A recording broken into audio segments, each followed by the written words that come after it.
او کالذی مر علی قریۃ وہی خاویۃ علی عروشها، او اس کا جو تعلق ہے پچھلی آیت سے ہے کہ پچھلی آیت میں کیا تھا کہ آپ نے نہیں دیکھا، علم ترا یعنی علم تعلم، کہ آپ نے نہیں دیکھا اس کو کہ جس نے ابراہیم علیہ السلام کے ساتھ اس کے رب کے بارے میں جھگڑا کیا، یا پھر اس شخص کی طرح، یا پھر اب اگلی آیت ہے یا پھر اس شخص کی طرح، یعنی اس شخص کو نہیں دیکھا وہ جو مر علی قریۃ، کہ جو کسی کی بستی کے پاس گزرا، وہی خاویۃ علی عروشها، اس حال میں کہ وہ اپنی چھتوں پر گری ہوئی تھی،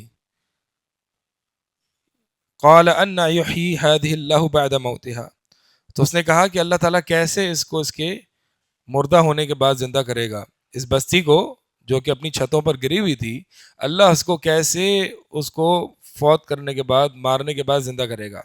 فَأَمَاتَهُ اللَّهُ مِئَةَ عَامٍ، تو اللہ تعالیٰ نے اس شخص کو 100 سال موت دے دی، ثم بعث، اور پھر اس کو زندہ کر دیا، قال کم لبست، اور پھر کہا کہ کتنا عرصہ تو رہا اس حال میں، قال لبست یوما او بعد یوم، اس شخص نے کہا کہ میں ایک دن یا دن کا بعض حصہ رہا۔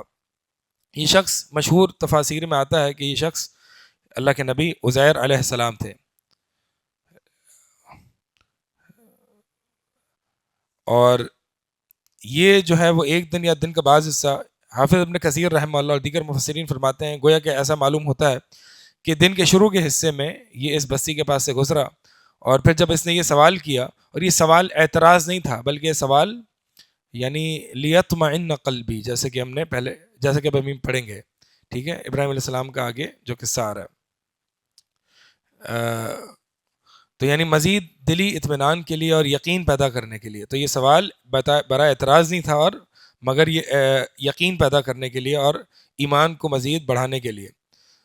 تو جب یہ سوال کیا تو اللہ تعالیٰ نے اس کو 100 سال موت دے دی، اور پھر اس کو دوبارہ زندہ کیا، تو جب زندہ کیا تو وہ تقریباً سورج کے غروب ہونے کا ٹائم تھا، تو اس لیے اس نے کہا کہ میں ایک دن یا دن کا بعض حصہ کچھ جو ہے وہ اس حالت میں رہا ہوں۔ قال، تو اللہ نے کہا کہ بل لبست مئۃ عام، کہ بلکہ تو 100 سال جو ہے وہ فوت ہوا ہے، 100 سال اس حالت میں رہا ہے۔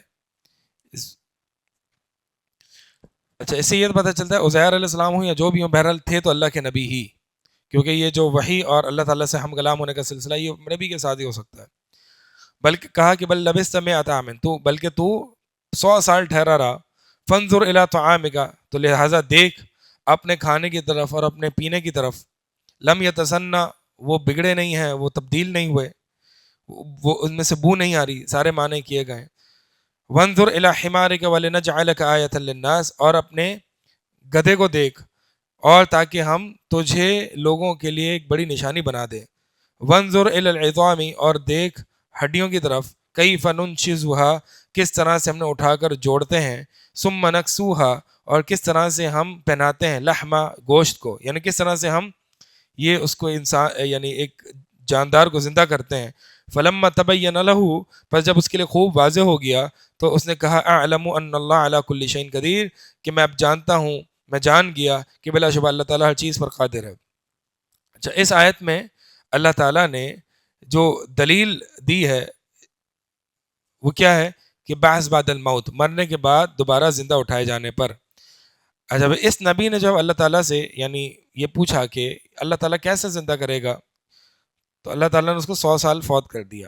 اچھا، اب جب اس کو دوبارہ زندہ کیا تو اس کے پاس ایک کھانا اور پینا تھا اور ایک گدھا تھا، ٹھیک ہے، تو جس حالت میں جب وہ فوت ہوا تھا تو گدھا بھی اس کے پاس تھا، کھانا پینا بھی تھا، اور جب اس کو دوبارہ زندہ کیا گیا تو کھانا اور پینا وہ تبدیل نہیں ہوا، اس میں کچھ بھی تبدیلی نہیں آئی، لیکن جو گدھا تھا وہ گدھا وہ بالکل ہڈیاں بن چکا تھا۔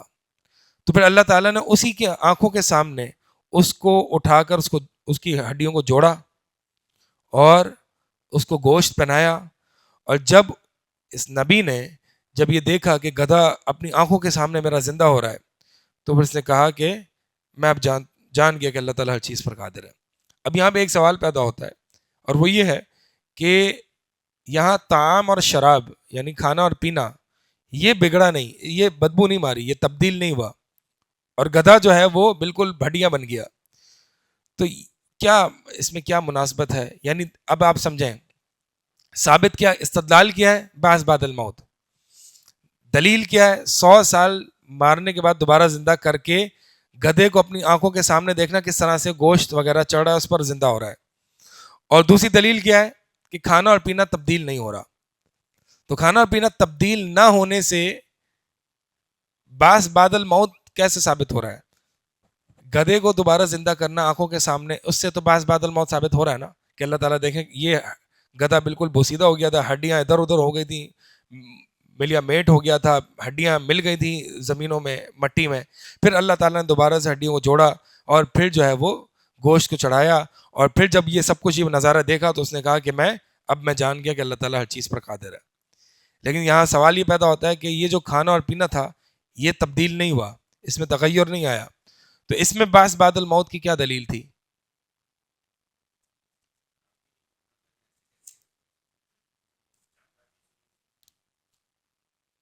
تو واللہ عالم اس میں یہ ایک تو یہ یعنی اگر مثال کے طور پر دونوں ہی بوسیدہ اور خراب ہو چکے ہوتے تو وہ اٹھ کے کہتا کہ یہ تو میرا تھا ہی نہیں، وہ کیسے پہچانتا؟ تو اس کو تو سمجھ نہیں آنی تھی کہ یہ میرا تھا ہی نہیں. لیکن جب اللہ تعالیٰ نے ایک چیز وہی ویسی ہی سلامت رکھی جس حال میں اس کو فوت کیا تھا کہ یہ وہ کھانا، تاکہ بتایا جا سکے کہ دیکھ یہ وہی کھانا ہے جو تیرا تھا، اور یہ وہی گدھا جو تیرے کھانے کے پاس تھا، تو یہ دونوں چیزیں تیری ہیں تاکہ یہ بتایا جا سکے کہ یہ گدھا تیرا ہے، یہ کوئی دوسرا گدھا نہیں لایا. تو اس سے پتہ چلا کہ یعنی کھانا جو ہے یہ تیرا ہی ہے، جب کھانا تیرا تو اس کے ساتھ جو گدھا ہے یہ بھی تیرا ہے. اگر کھانا بھی خراب ہو جاتا تو وہ کہتا کہ یہ تو میرا ہے ہی نہیں. ٹھیک ہے، تو 100 سال بعد جو ہے وہ یہ بہرحال اللہ تعالیٰ کی بڑی نشانی.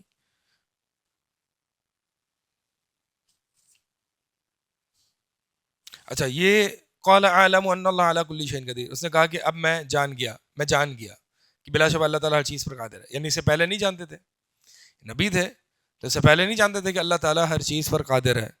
نہیں، ایسا نہیں ہے. علم کے مراتب ہوتے ہیں نا، علم کے یقین کے مراتب ہوتے ہیں.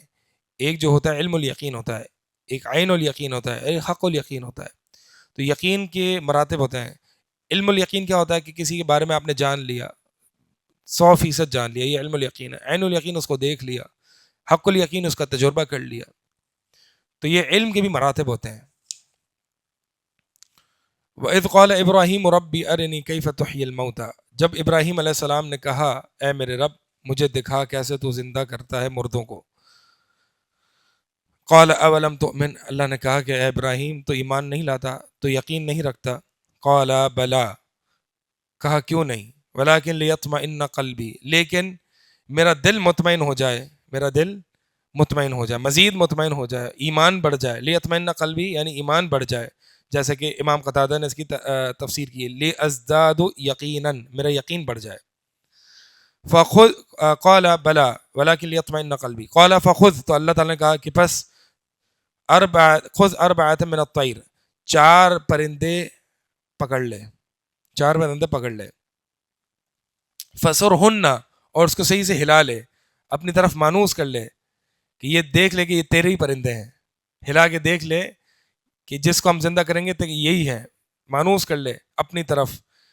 ثم جعل علی کل جبل، اور پھر ان میں سے ہر ایک حصے کو پہاڑ پر رکھ دے، یعنی ان پرندوں کو کاٹ کے، یعنی ہلا کے اور اپنی طرف مانوس کر کے، اور پھر یہاں پہ جو نا قطعہن، یہ محذوف مانا جائے گا کہ پھر ان کو کاٹ دے، اور پھر کاٹ کے ہر ایک جز کو تو ایک پہاڑ پر رکھ دے. ٹھیک ہے، کیونکہ جز سے یہ سمجھ میں آ رہا ہے کہ اس سے پہلے کاٹنے کا حکم دیا ہے، اسی لیے دوسری تفسیر جو ہے نا فسرہن کا، فسرہن اس کی دوسری تفسیر کیا ہے؟ قطعہن، اس کو کاٹ دے.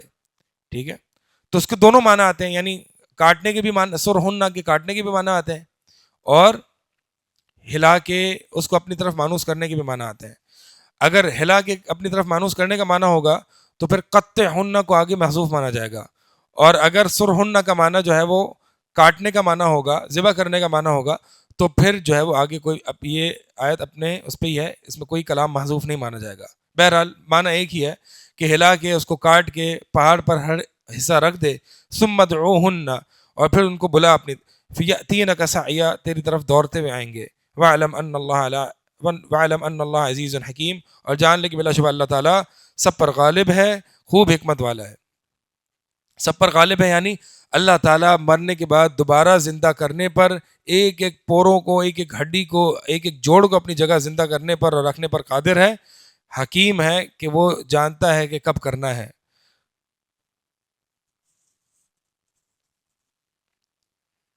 اچھا، اب سوال یہ پیدا ہو، امام قتادہ فرماتے ہیں کہ رحمہ اللہ، یعنی یہ تو ایک سے بھی ہو جاتا نا کام، ایک سے بھی کام ہو جاتا کہ اللہ تعالیٰ کہتا کہ ابراہیم علیہ السلام کو ایک پرندہ پکڑ کے اس کو کاٹ کے اس کے ٹکڑے ٹکڑے کر کے جو ہے وہ پہاڑ پہ رکھ دے، پھر اس کو بلا تو وہ تیری طرف آ جائیں گے جوڑ کے۔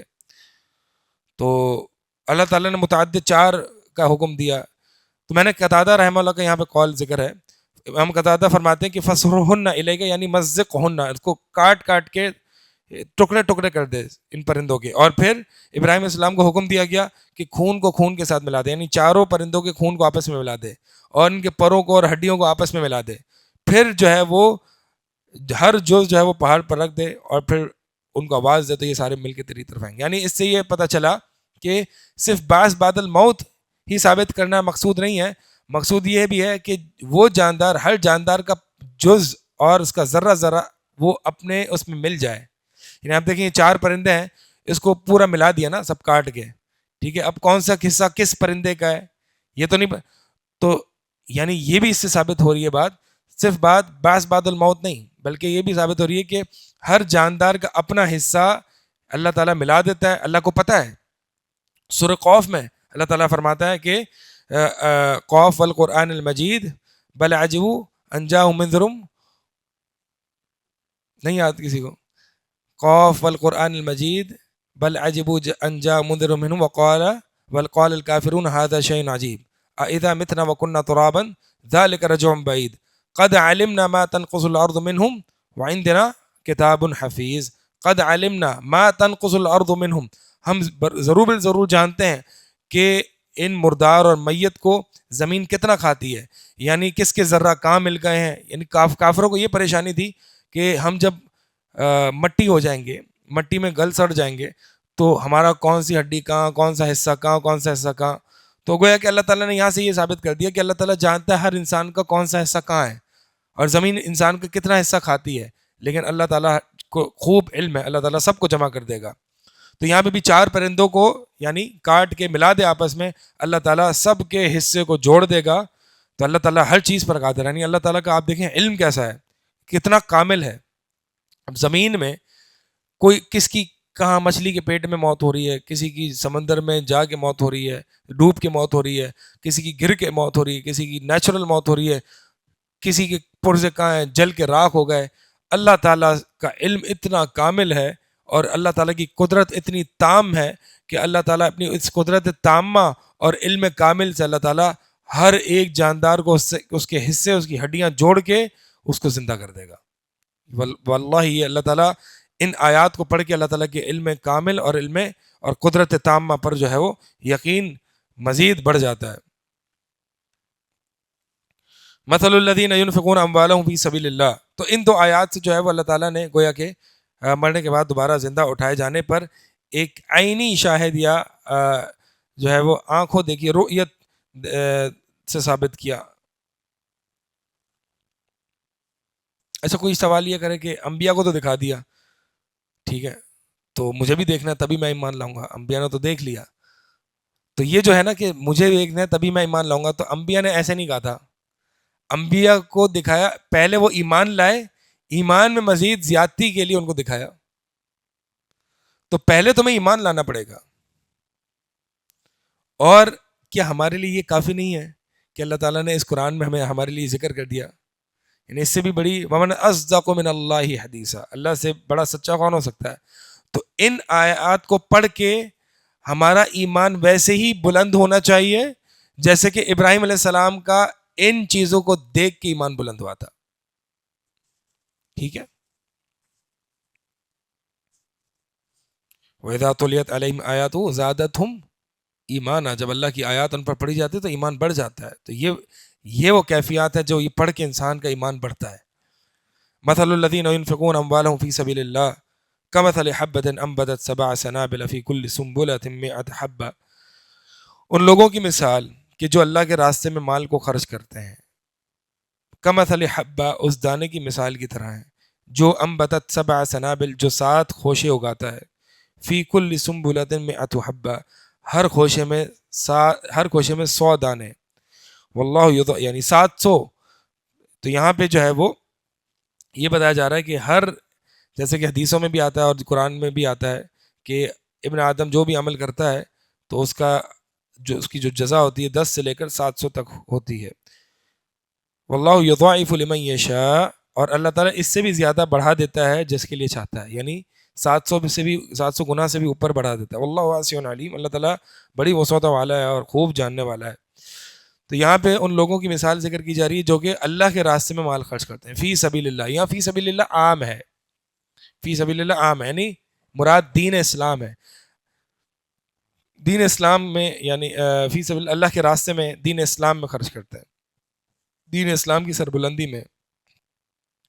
لیکن یہ جو ہے وہ نفلی صدقات کے متعلق، کیونکہ زکوٰۃ جو ہے وہ جو جہاں پہ مصارف زکوٰۃ جو کہ سورہ توبہ میں ذکر کیے جاتے ہیں نا، مصارف زکوٰۃ میں جو ایک مصرف ہے فی سبیل اللہ، اللہ کے راستے میں، تو اس سے جمہور علماء کے نزدیک مراد سے جو ہے وہ جہاد ہے. اور بعض علماء نے حج بھی مراد لیا، جیسے کہ امام بخاری نے اپنی صحیح بخاری میں ان علماء کا قول ذکر کیا ہے. تو اس سے مراد جو ہے وہ اکثر نے جہاد فی سبیل اللہ لیا ہے. تو فی سبیل اللہ سے مراد جو ہے وہ جہاد ہے. بعض علماء یعنی علماء اس میں مزید وسعت دے کے جو ہے وہ فی سبیل اللہ میں مدارس اور تعلیمی سرگرمیاں بھی داخل کر دیتے ہیں کہ یہ بھی جو ہے وہ جہاد فی سبیل اللہ ہی ہے.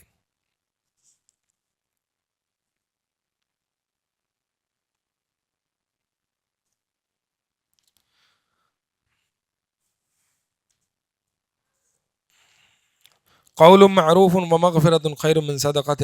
اچھا، اب سوال یہ پیدا ہوتا ہے کہ اگر پیسے نہیں ہیں، اتنا مال نہیں ہے نفلی صدقہ وغیرہ کرنے کا، تو کیا کریں؟ فرمایا قول معروف و مغفرت خیر من صدقۃ یتبعها اذی.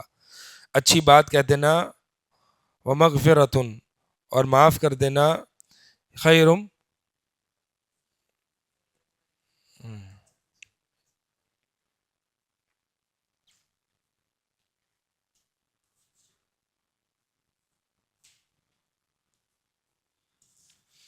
مثل الذین ينفقون اموالهم فی سبیل اللہ کمثل حبۃ انبتت سبع سنابل فی کل سنبلۃ مئۃ حبۃ واللہ یضاعف لمن یشاء واللہ واسع علیم. یہ ہو گئی آیت.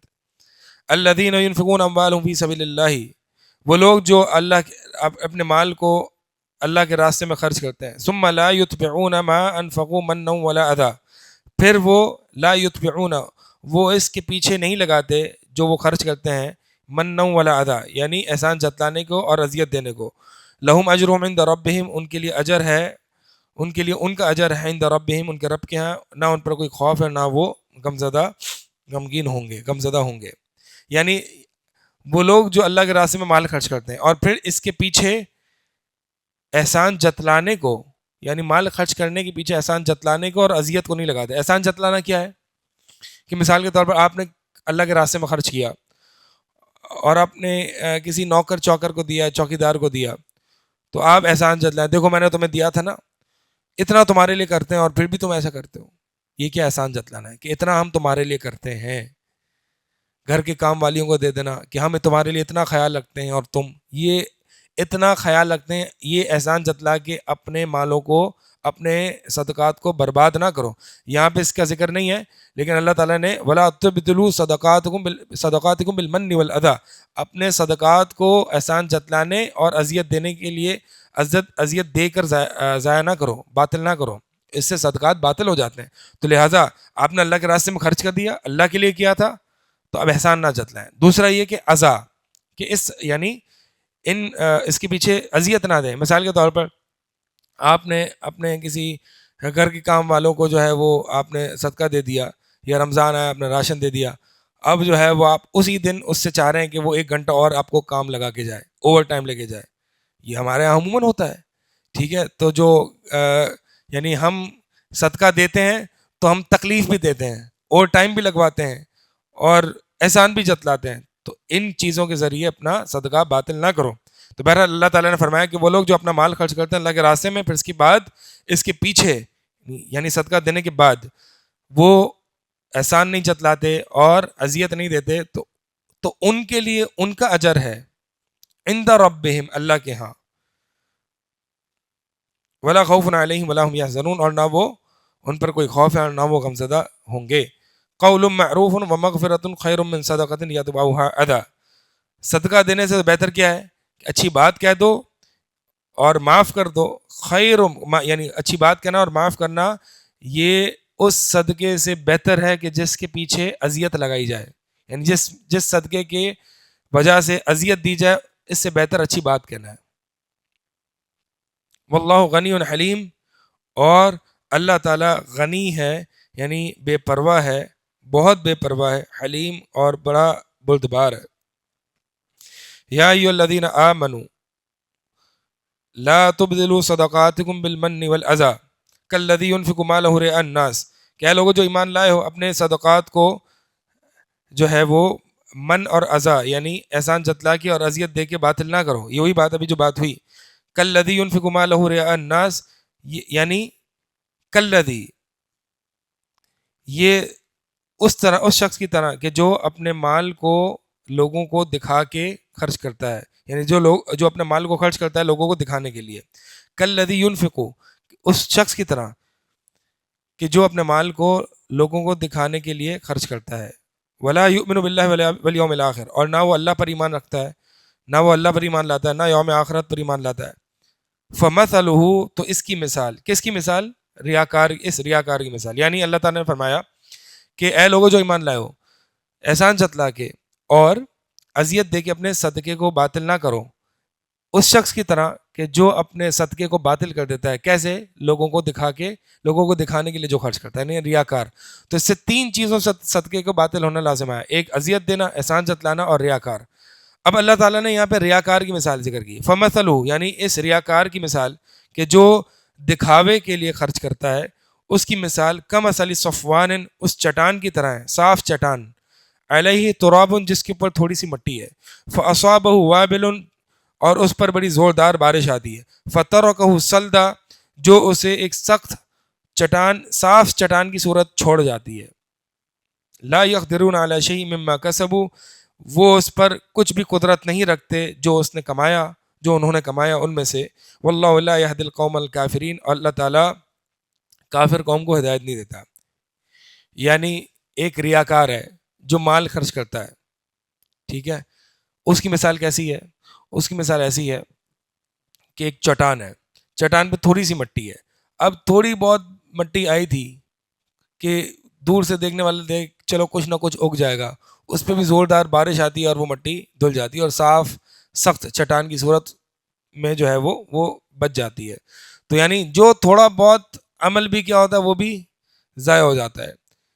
اس کے برعکس جو لوگ اللہ کے لیے عمل کرتے ہیں نا، جو لوگ اللہ کی رضا کے لیے خرچ کرتے ہیں، اس کی مثال اگلی آیت میں کہ مثل الذین ينفقون اموالهم ابتغاء مرضات اللہ، کہ ان لوگوں کی مثال جو اپنے مالوں کو اللہ کی رضا تلاش کرتے ہوئے خرچ کرتے ہیں.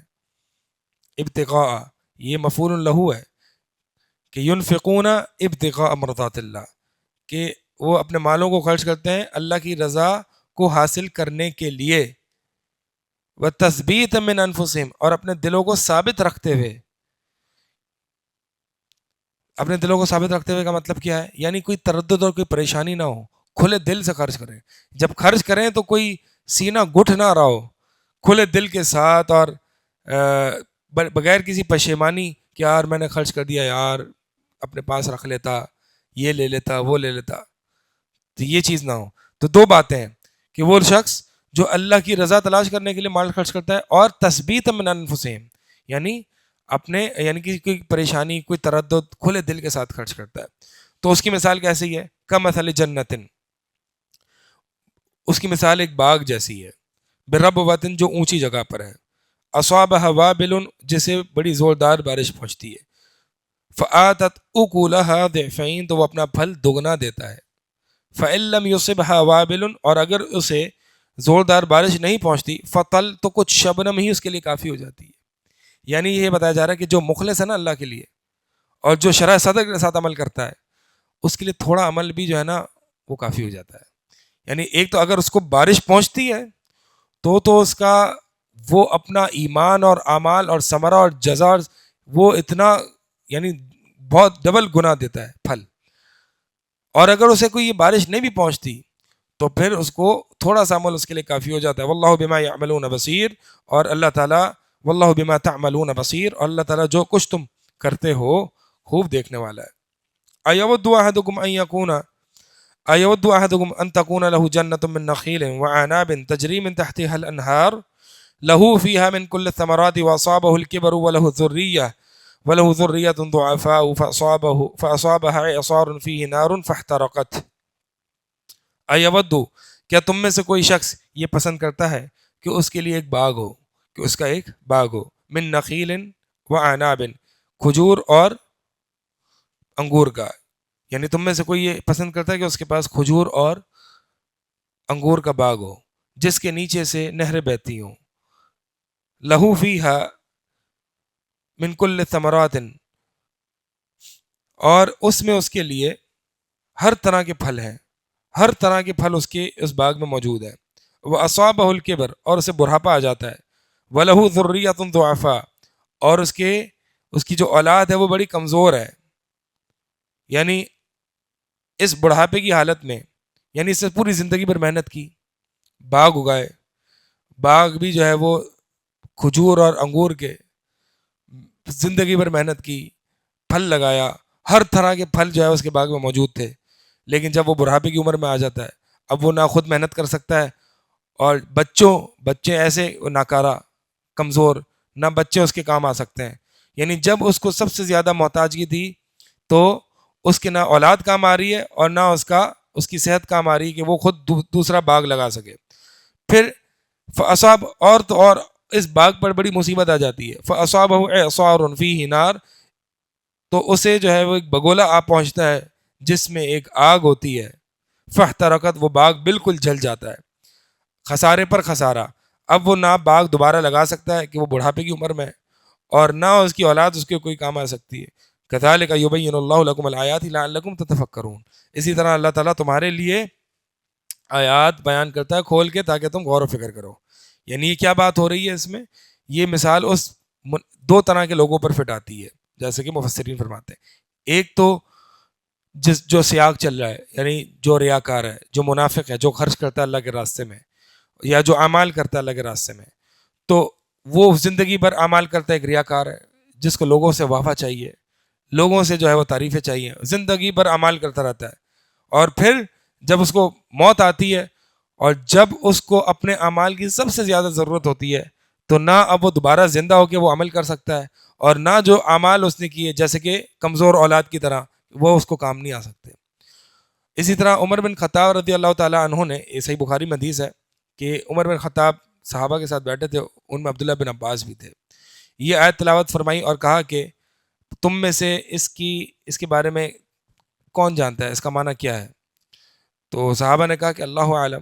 تو عمر بن خطاب کو غصہ آ گیا، کہا کہ یہ کہو یا جانتے ہیں یا نہیں جانتے، بتاؤ کیا معنی ہے. ابن عباس کہتے ہیں کہ امیر المؤمنین، میرے نفس میں یعنی میرے پاس اس کا کچھ، میرے ذہن میں اس کا کچھ معنی ہے.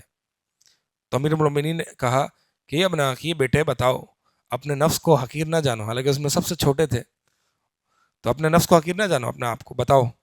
تو ابن عباس نے کہا کہ ضربت مثلا لعمل، کہ یہ مثال جو ہے وہ انسان کے عمل کی بیان کی گئی ہے. تو عمر بن خطاب نے پوچھا کون سا عمل؟ ابن عباس نے کہا کہ لعمل، عمل کی مثال بیان کی ہے. تو عمر بن خطاب پھر اس کی مزید وضاحت کرتے ہیں کہ لرجل غنی یعمل بطاعت اللہ، یہ وہ شخص ہے کہ جو اللہ تعالیٰ کی اطاعت پر زندگی گزارتا ہے. ثم بعث اللہ له الشیطان، اور پھر اللہ تعالیٰ اس پر شیطان مقرر کرتا ہے اور وہ گناہ کے کام کرتا رہتا ہے یہاں تک کہ اس کے نیک اعمال برباد کر دیتا ہے. یعنی یہ جیسے کہ حدیث میں آتا ہے نا کہ ایک انسان جو ہے وہ جنتیوں والے اعمال کرتا ہے، فیما یبدو للناس، صحیح مسلم کی حدیث ہے کہ جو لوگوں کے لیے ظاہر ہوتا ہے کہ یہ جنتیوں والے اعمال کر رہا ہے، لیکن اس کے دل میں کھوٹ ہوتا ہے، اخلاص نہیں ہوتا، ریاکاریاں ہوتی ہیں، منافقتیں ہوتی ہیں، شک ہوتا ہے. لوگ سمجھتے ہیں بڑا نیک ہے، بڑا عمل کرنے والا ہے، پھر جب موت سے ایک بالش دور ہوتا ہے تو اللہ کی کتاب اس پر غالب آ جاتی ہے اور وہ جہنمیوں والے اعمال کرتا ہے اور جہنم میں داخل ہو جاتا ہے. تو یہ بھی مثال اسی کی طرح ہے کہ پوری زندگی بندہ نیک عمل کرتا ہے، لیکن یہ بات یاد رہے کہ یہ جو نیک عمل بندہ کرتا ہے نا، یہ نیک عمل میں کوئی مسئلہ ہوتا ہے، دل میں نیت میں کوئی مسئلہ ہوتا ہے. اللہ تعالیٰ ظالم نہیں ہے. ایک بندہ اگر اللہ کے ساتھ مخلص ہو کے پوری زندگی دین پر چلتا رہے، اللہ تعالیٰ اس کو آخر میں گمراہ کر دے، ایسا نہیں ہو سکتا. یہ وہ شخص ہوتا ہے کہ جس کے دل میں ریاکاری ہوتی ہے، منافقت ہوتی ہے، کہ دین کو اپنے مطابق چلانے والی حرکتیں ہوتی ہیں کہ دین بس میرے مطابق چلے. ایسے بندے کے لیے جو ہے نا آخرت میں یعنی بالکل موت سے پہلے جو ہے وہ برے کام کرنا شروع کر دیتا ہے. یا ایھا الذین آمنوا انفقوا من الطیبات ما کسبتم ومما اخرجنا لکم من الارض، اے لوگو جو ایمان لائے ہو، انفقوا من طیبات، ما خرچ کرو ان پاکیزہ چیزوں میں سے، ما کسبتم جو تم نے کمائی ہے، یعنی پاکیزہ مال خرچ کرنا ہے، جو تم نے کمایا اس پاکیزہ مال میں، اس میں سے پاکیزہ چیز خرچ کرو. ومما اخرجنا لکم من الارض، اور اس میں سے جو ہم نے تمہارے لیے زمین سے نکالا، یعنی زمین کی جو پیداوار ہے، جو پھل وغیرہ تم غلہ اناج اگاتے اس میں سے بھی خرچ کرو، اور جو تم کماتے اس میں سے بھی پاکیزہ مال خرچ کرو. ولا تیمموا الخبیث منہ، تیممو کا معنی جو ہے وہ یہاں پہ قصد کرنا ہے، یعنی گندی چیز اور خبیث چیز کا قصد نہ کرو اس میں سے، کہ تنفقون، کہ جیسے تم خرچ کرتے ہو، ولستم بآخذیہ، کہ جیسے تم کسی صورت لینے والے نہیں ہو، الا یہ کہ تم اس کے بارے میں آنکھیں بند کر لو. آنکھیں بند کرنے سے مراد یہ کہ حیا کی وجہ سے، شرم کی وجہ سے تم لے لو. یعنی مراد یہ ہے کہ اے لوگو، پہلے اس کا پس منظر سمجھ لیں. برا بن عازب رضی اللہ تعالیٰ عنہ فرماتے ہیں کہ یہ آیت انصار کے بارے میں نازل ہوئی. اصل میں ہوتا یہ تھا کہ انصار صحابہ جو تھے وہ کھیتی باڑی والے لوگ تھے اور ان کے پاس کھجور وغیرہ کے باغات تھے، تو وہ کھجور کے درختوں سے کچھ نہ کچھ کھوشے لا کے مسجد نبوی میں آ کے لٹکا دیتے تھے، تاکہ جو اصحاب صفہ اور فقراء اور مساکین ہیں وہ آ کے ان کھجوروں میں سے کھا لیتے. اچھا، کچھ لوگ ایسے بھی تھے کہ جو بالکل گھٹیا قسم کی، ردی قسم کی کھجوریں، سوکھی کھوشے میں کچھ کھجوریں ہیں کچھ نہیں ہیں، گھٹیا قسم کی کھجور بھی آگے لٹکا دیتے کہ جی اب تو اس کو کھا بھی نہیں سکتے، تو وہاں پہ لٹکا دیتے تھے ان فقراء کے لیے. تو پھر اللہ تعالیٰ نے جو ہے وہ یہ آیت نازل کی کہ اے لوگو، پاکیزہ عمدہ مال خرچ کرو، اچھا مال خرچ کرو جو تم کماتے ہو. ولا تیمموا الخبیث، اور گندی چیزیں جو اس میں سے ہیں اس کا ارادہ نہ کرو کہ جسے تم خرچ کرتے ہو، جیسے تم خود کسی صورت لینے والے نہیں ہو. اگر کوئی تمہیں یہ کھجوریں دے تو تم بھی نہ لو، الا ان تغمضوا فیہ، الا یہ کہ تم اس کے بارے میں آنکھیں بند کر لو. کیا مطلب آنکھیں بند کر لو کا مطلب یہ ہے کہ حیا کی وجہ سے، یعنی اگر تمہیں کوئی ایسی چیز دیتا ہے بالکل جو ہے جس کی گھٹیا قسم کی چیز ہوتی ہے، تو آپ ایسی شرم و حیا میں اس کو منع نہیں کرتے اور لے لیتے ہو، تو وہ تم بھی نہیں لینے والے، تو تم دوسروں کو دیتے ہو. تو ہم دیکھیں کہ ہم اپنے مال کون سا خرچ کرتے ہیں. کھانا پینا جو ہمیشہ بچا ہوا کھانا، پرانا کھانا، سڑا ہوا کھانا، یہ چیزیں خرچ کرتے ہیں. تو یہ چیزیں خرچ نہیں کرنی، طیبات پاکیزہ اچھی چیزیں خرچ کرنی چاہیے. وَاعْلَمُوا أَنَّ اللَّهَ غَنِيٌّ حَمِيدٌ، جیسا آپ لوگوں کے ساتھ کرتے ہو نا ویسا اللہ تعالیٰ آپ کے ساتھ معاملہ کرے گا. لوگوں کے ساتھ درگزر کرنے والا معاملہ کرو گے، اللہ بھی آپ کے ساتھ لوگوں پر اچھا مال خرچ کرو گے تو اللہ بھی آپ پر اچھا مال خرچ کرے گا. لن تنالوا البر حتى تنفقوا مما تحبون، یہ آیت کن کے بارے میں ہوتی ہے؟ وہ صحابی جن کو سب سے محبوب مال جو تھا وہ ان کا باغ تھا. اور جب بھی آیت اتری تو انہوں نے کہا کہ اللہ تعالیٰ نے فرمایا کہ تم نیکی کو نہیں پہنچ سکتے جب تک کہ تم وہ خرچ نہ کر دو جس سے تم محبت کرتے ہو. تو اللہ کے رسول، میرا یہ باغ ہے، میں اس سے سب سے زیادہ محبت کرتا ہوں، میں نے اللہ کے راستے میں دے دیا. تو ذرا ہم بھی تو کبھی خرچ کریں نا، اللہ کو دکھاتے ہیں کہ اللہ کہ یہ چیز میرے مال میں سے زیادہ محبوب ہے، میں اس کو تیرے راستے میں دینا چاہتا ہوں. ٹھیک ہے، تو کوئی چیز جو کہ آپ کو محبوب ہو وہ اللہ کے راستے میں دیں.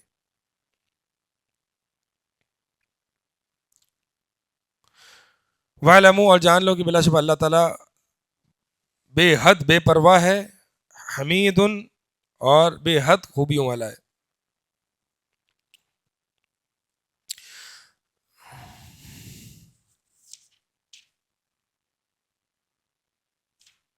ابن عباس رضی اللہ تعالیٰ عنہ اس آیت کے بارے میں تفسیر کرتے ہوئے فرماتے ہیں کہ بعض صحابہ کچھ سستا سا کھانا لے کے صدقہ کر دیتے تھے تو اللہ تعالیٰ نے اپنے نبی پر یہ آیت اتار دی. سستا سا کوئی کھانا لے کے صدقہ کرتے تھے تو اللہ تعالیٰ نے یہ آیت اتاری. یعنی انسان کو اپنے موافق دینا چاہیے. اگر انسان کے پاس اللہ تعالیٰ نے اس کو طاقت اور قدرت دی ہے، خود اچھا کھاتا پیتا ہے، لیکن خرچ ہمیشہ جو کھانا دیتا ہے وہ بہت ہی گھٹیا اور ردی قسم کا کھانا ہوتا ہے اور لو کوالٹی کھانا ہوتا ہے، تو ایسا نہیں کرنا چاہیے. ہاں اگر ایک بندہ ہے کہ جس کے پاس جو اپنا اس کا اپنا کھانا بھی کوئی اتنا اچھا نہیں ہے، تو اپنے ہاتھ کے حساب سے جو ہے وہ خرچ کرے، اپنی قدرت کے حساب سے، اپنی طاقت کے حساب سے. الشیطان، اور خرچ کرنے سے تم کیا فقیر ہو جاؤ گے؟ تو سن لو، الشیطان یعدکم الفقر، شیطان تمہیں فقر کا وعدہ کرتا ہے، فقر کے وسوسے ڈالتا ہے. وَيَأْمُرُكُمْ بِالْفَحْشَاء، اور تمہیں بے حیائی کا حکم دیتا ہے. فحشا یعنی ہر وہ گناہ جس کی قباحت حد درجہ بڑھ جائے. تو اس میں جو ہے وہ سود بھی آ جاتا ہے، اس میں جو ہے وہ یعنی زنا بھی آ جاتا ہے، اس میں شراب بھی آ جاتی ہے. اور تمہیں شیطان جو ہے فحشاء کا حکم دیتا ہے. واللہ یعدکم مغفرہ، اللہ تمہیں مغفرت کا وعدہ کرتا ہے اپنی طرف سے. منہ یعنی یہ مغفرت جو ہے وہ اللہ کی طرف سے خاص انعام ہے. وفضلہ، اور خاص فضل، یعنی اللہ تعالیٰ تم سے اپنی طرف سے خاص مغفرت کا وعدہ کرتا ہے اور فضل کا. واللہ واسع علیم، اور اللہ تعالیٰ بڑی وسعت والا ہے اور سب کچھ جاننے والا ہے. امام قتادہ فرماتے ہیں مغفرۃ لفحشائکم وفضلا لفقرکم، کہ اللہ تعالیٰ نے مغفرت کا وعدہ کیا کس کے مقابلے میں؟ شیطان کا فحشا کے مقابلے میں. اور اللہ تعالیٰ نے فضل کا وعدہ کیا ہے کس کے مقابلے میں؟ شیطان کا فقر کے وعدے کے مقابلے میں. یؤتی الحکمت من یشاء ومن یؤت الحکمت فقد اوتی خیرا کثیرا، اللہ تعالیٰ حکمت عطا کرتا ہے جسے چاہتا ہے، اور جسے حکمت عطا کی گئی تو اسے بہت خیر کثیر عطا کر دی گئی. وما یذکر الا اولو الالباب، اور نہیں نصیحت پکڑتے مگر سوائے عقلوں والے، نہیں نصیحت پکڑتے مگر صرف عقلوں والے. اچھا، حکمت سے مراد کیا ہے؟ حکمت سے مراد جو ہے وہ دینی علم ہے.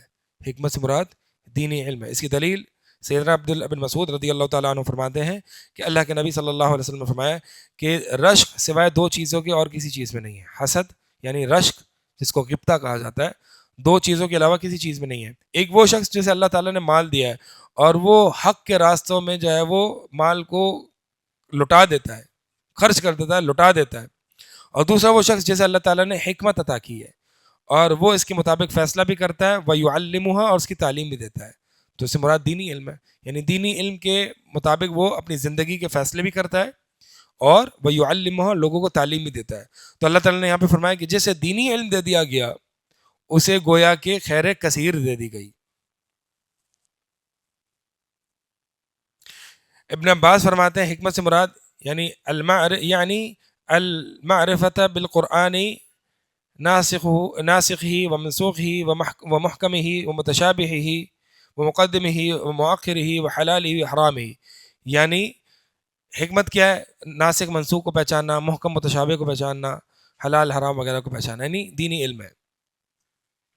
اور ابو العالیہ نے بڑی زبردست اور اصل بات کی ہے، فرماتے ہیں کہ حکمت سے مراد خشیت اللہ، فإن خشیت اللہ رأس کل حکمہ، کہ حکمت سے مراد اللہ کی خشیت ہے، کیونکہ اللہ کی خشیت جو ہے یہ حکمت کی اصل ہے،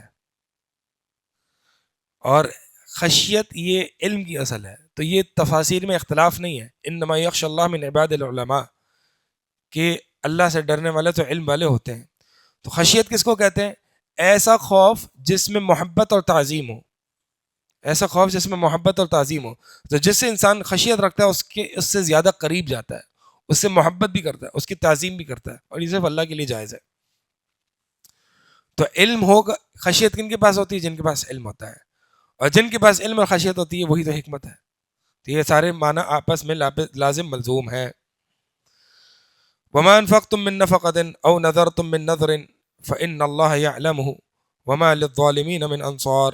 اور جو بھی کچھ تم کوئی بھی نفقہ، کوئی بھی خرچ، کوئی مال خرچ کرتے ہو، کوئی بھی خرچ کرنا، یا کوئی بھی نظر مانتے ہو، کوئی بھی نظر ماننا، تو بلا شبہ اللہ تعالیٰ اسے جانتا ہے، اور ظالمین کے لیے کوئی مددگار نہیں، ظالمین کے لیے کوئی بھی مددگار نہیں. نظر کس کو نفقہ، کوئی بھی نفقہ تم کوئی بھی اللہ کے راستے میں خرچ کر دو، اللہ تعالیٰ اس کو جانتا ہے. ہمیں کبھی بھی یہ نہیں سوچنا چاہیے کہ کہیں مثال کے طور پر مسجد کے کنسٹرکشن کا اعلان ہے یا مسجد مدارس کی تعمیر کا اعلان ہے تو میرے 200 روپے سے کیا ہوگا. اگر آپ کی طاقت 200 روپے تو 200 روپے سے بہت کچھ ہوگا. اللہ تعالیٰ یہ نہیں دیکھتا کہ آپ نے کتنی کوانٹٹی دی ہے، یعنی آپ کا مال کا کتنا پروپورشن نکلا ہے وہ چیز دیکھی جاتی ہے نا. ایک بندہ اس کی کل مالیت 1000 روپے ہے یا اس کے پاس سیونگ ہی 1000 روپے ہے تو اس کا 200 روپے دینا 20% ہے، یہ بہت بڑی رقم ہوتی ہے. سمجھ آ رہی ہے؟ اور اللہ تعالیٰ اخلاص کو دیکھتا ہے. تو کبھی بھی اس سے نہ کترائیں یا اس سے نہ اس کو آر محسوس کریں، شرم محسوس کریں کہ جی میں یہ سب جو ہے وہ لاکھوں میں دے رہے ہیں، میں 500 روپے دے رہا ہوں. کوئی مسئلہ نہیں، جو ہنستا ہے اس کو ہنسنے دے. یہ منافقین کا طرز ہے کہ بعض صحابہ پر جو ہے وہ ہنستے تھے کہ وہ صحابہ کے جو کم مال خرچ کرتے تھے اور کہتے تھے کہ اللہ کو اس مال کی کیا ضرورت ہے، اللہ کو اس مال کی کیا ضرورت ہے. تو اللہ تعالیٰ نے یہ منافقین کی علامت ہے کہ تھوڑے سے مال پر جو دینے پر ہنستے ہیں. بلکہ مسجد کے بارے میں آتا ہے تو ایک گھونسلے کے برابر بھی، پرندے کے گھونسلے کے برابر بھی جس نے مسجد بنائی اللہ تعالیٰ اس کے لیے گھر میں، اس کے لیے آخرت میں جنت بنائے گا. گھونسلے کے مطابق کیا ہوتی ہے، یعنی مراد مبالغہ، یعنی تھوڑا سا بھی مال دے گا نا مسجد کے لیے تو اس کے لیے جو ہے وہ بہت اللہ تعالیٰ جنت میں اس کے لیے گھر بنائے گا.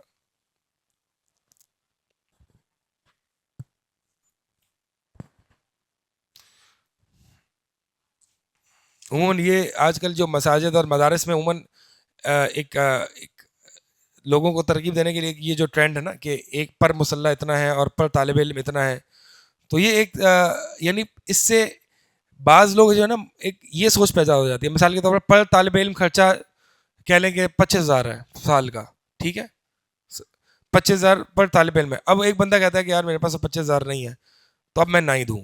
نہیں، یہ غلط سوچ ہے. یہ جو سوچ ہے نا یہ غلط ہے، کیونکہ وہ سوچتا ہے کہ اچھا 25,000 نہیں تو میں تو کیا آدھے طالب علم کے لیے دوں. بھائی کچھ بھی دیں، آپ کا ضائع نہیں ہے. اب مجھے بتایا کہ وہ مسجد ایک گھونسلے کے برابر حدیث میں آتا ہے.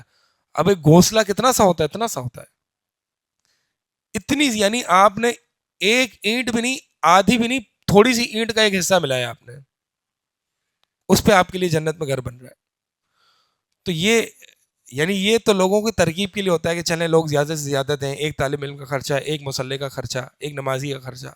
لیکن اگر آپ کے پاس ایک طالب علم ایک نمازی کا پورا نہ ہو تو اس کا مطلب یہ نہیں کہ آپ نہ دیں.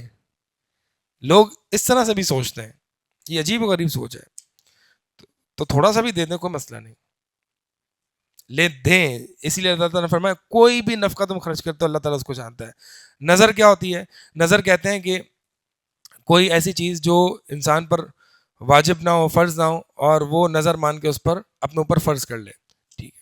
اور یہ نظر دو طرح کی ہوتی ہے، ایک نظر معلق ہوتی ہے اور ایک نظر مقید ہوتی ہے. معلق نظر وہ ہوتی ہے کہ انسان بغیر کسی معاوضے کی نظر مانتا ہے، کہ کہتا ہے کہ مثال کے طور پر اللہ کی قسم میں کل روزہ رکھوں گا. اب وہ کل کا روزہ نفلی روزہ تھا، یہ رمضان کی بات نہیں ہو رہی. رمضان کے علاوہ اگر کوئی شخص یہ نظر مانتا ہے تو نفلی روزہ کی ہے، ٹھیک ہے، روزہ اس پہ پہلے فرض نہیں تھا. یہ معلق نظر ہے، اس کو اب اس نے نظر مان لی، اب اس کو پورا کرنا اس پر واجب ہے، فرض ہے. ٹھیک ہے. اور مقید نظر کیا ہوتی ہے کہ کسی معاوضے یا کسی عوض پر مانی جاتی ہے کہ اللہ اگر میں شفا یاب ہو گیا تو پھر مجھے جو ہے وہ میں اس کے لیے 1000 روپے صدقہ کروں گا.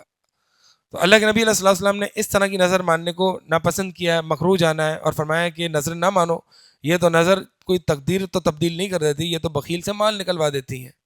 تو یہ تو بخیل سے صرف مال نکلوانے کا ہے. لیکن جہاں پہ اللہ تعالیٰ نے نظر کی تعریف کی ہے نا، یوفون بالنذر ویخافون یوما کان شرہ مستطیرا، کہ یہ لوگ یعنی اہل ایمان جو جنتی ہیں کہ یہ اپنی نظروں کو پورا کرتے ہیں.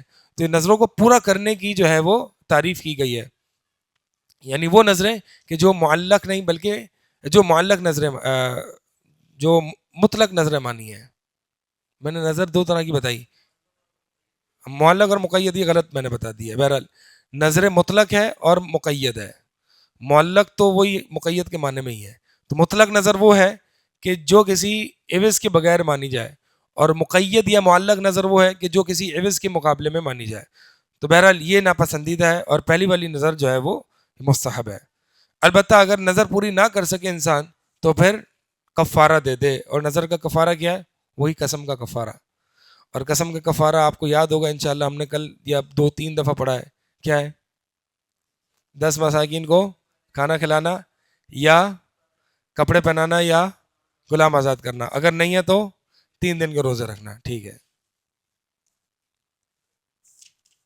آپ سوچ رہے ہوں گے آپ پوری تیاری کر رہے ہیں کہ ہم کسی نہ کسی طریقے سے قسم توڑ دیں تاکہ یہ کفارہ ہمیں ادا کرنا پڑے. ہاں اگر ایسی چیز ہے کہ اگر کوئی چیز دیکھیں کہ جس سے چیز بہتر ہے تو قسم توڑ دینی چاہیے. آگے کیا ہے؟ 'وَإِن تُبْدُوا الصَّدَقَاتِ فَنِعِمَّا هِيَ'. اگر تم صدقات کو ظاہر کر دو تو یہ اچھی بات ہے. یہ نعمہ اصل میں نعمہ ما ہیا، اور ما یعنی شیء کے معنی میں ہے، یعنی بہت اچھی چیز ہے. تو اگر تم صدقات کو ظاہر کر دو تو یہ اچھی بات ہے. وَإِن تُخْفُوهَا، اور اگر تم اسے چھپاؤ اور اسے فقراء کو دو تو یہ زیادہ بہتر ہے تمہارے لیے. یعنی مخفی صدقات جو ہیں وہ زیادہ بہتر ہے، الا یہ کہ جہاں پر ترغیب مقصود ہو تو وہاں پر جو ہے وہ، مثال کے طور پر کسی جگہ کسی چیز کی ضرورت ہے تو آپ کو پتہ ہے کہ آپ کا یہ سب کے سامنے صدقہ دینے سے لائن لگ جائے گی. اور ایسا ہوتا ہے کہ کوئی ایک بندہ ابتدا کرتا ہے اور پھر لوگ جوک در جوک آ کے جو ہے وہ صدقہ کر رہے ہوتے ہیں. تو جہاں پہ ترغیب مقصود ہو تو وہاں پر کھل کے اعلانیہ صدقہ دینا افضل ہے. لیکن جہاں پہ یہ مقصود نہ ہو تو وہاں پر چھپا کے دینا افضل ہے. جیسے کہ نبی علیہ السلام کی اس حدیث میں آتا ہے کہ 7 لوگ اللہ کے عرش کے سائے میں ہوں گے جس دن کوئی سایہ نہ ہوگا سوائے اس سائے کے. اور ان میں سے ایک وہ شخص ہے کہ جو صدقہ اتنا چھپا کے دیتا ہے کہ اس کے بائیں ہاتھ کو نہیں پتا ہوتا کہ اس کے دائیں ہاتھ نے کیا خرچ کیا ہے. اللہ کے نبی علیہ السلام کی حدیث ہے کہ ہر بندہ اپنے صدقے کے سائے میں ہوگا کل کو قیامت والے دن، یہاں تک کہ لوگوں کے مابین فیصلہ کر دیا جائے. یعنی جب سورج 1 میل کے فاصلے پر ہوگا نا تو ہر بندہ اپنے صدقے کے سائے میں ہوگا. تو لہٰذا زیادہ سے زیادہ صدقہ کریں تاکہ آپ کو اس سورج کا 1 میل کے فاصلے پر ہونا، لوگ اپنے اعمال کے مطابق پسینوں میں ڈوبے ہوں گے، اور یہ جو بندہ جس نے جتنا صدقہ کیا ہوگا وہ اتنا ہی اس کے صدقے کے سائے میں ہوگا. یہ حدیث مسند احمد میں. تو ابو الخیر رحمہ اللہ اس حدیث کے راوی ہیں. کہتے ہیں کہ یعنی یزید جو کہ اس حدیث کے راوی ہیں فرماتے ہیں کہ ابو خیر نے مجھے حدیث سنائی تھی، یعنی ابو خیر کے واسطے سے حدیث پہنچی ہے. ابو خیر کا کوئی دن صدقے کا بغیر نہیں گزرتا تھا، چاہے وہ پیاز یا چھوٹی موٹی کوئی سبزی دے دیتے. اس حدیث کو سن کے کہ کل ہر بندہ اپنے صدقے کے سائے میں ہوگا، اس حدیث کو سن کے ابو الخیر کوئی دن ایسا نہیں گزرتا تھا مگر وہ کچھ نہ کچھ صدقہ کر دیتے. تو کچھ نہ کچھ صدقہ روز کر دینا چاہیے. جیسے کہ حدیث میں بھی آتا ہے کہ ہر روز صبح 2 فرشتے اللہ کی طرف سے اترتے ہیں اور دعا کرتے ہیں کہ اللہ اس کے مال کو برکت دے دے، اس کے مال میں برکت دے دے جو تیرے راستے میں خرچ کرے، اور جو تیرے راستے میں خرچ نہ کرے اس کے مال کو تلف کر دے. تو یہ ہر روز کی بات ہے.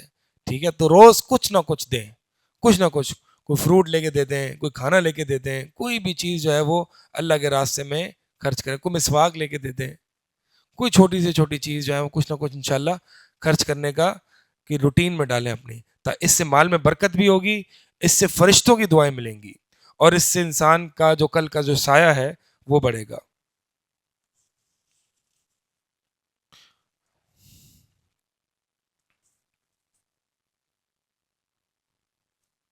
آگے فرمایا کہ وَيُكَفِّرُ عَنْكُم مِّن سَيِّئَاتِكُم، اور وہ دور کر دے گا تم سے تمہارے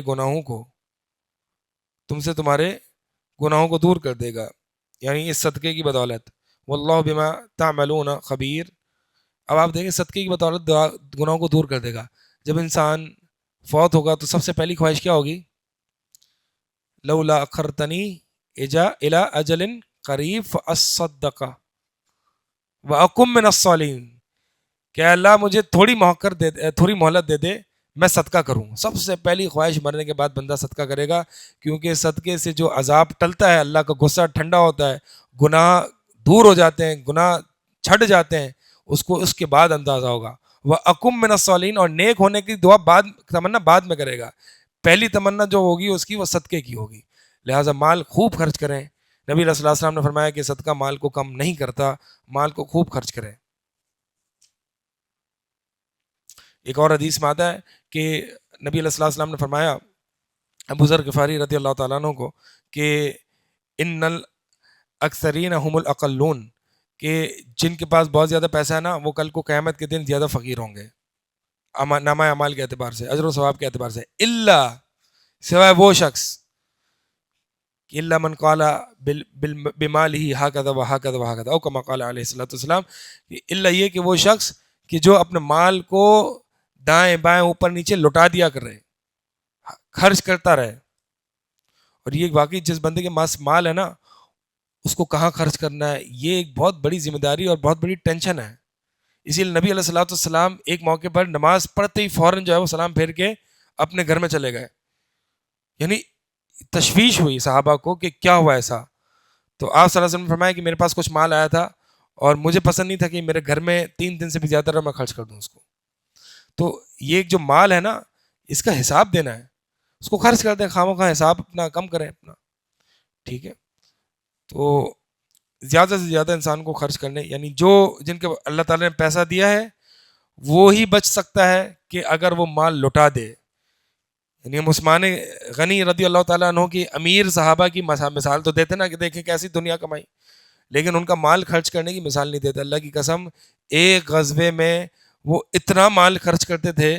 ایک موقع پر نبی علیہ الصلوۃ والسلام کے پاس اتنا سونا چاندی درہم دینار لے کے آئے جس کی قیمت آج کے حساب سے 4 کروڑ روپے بنتی ہے.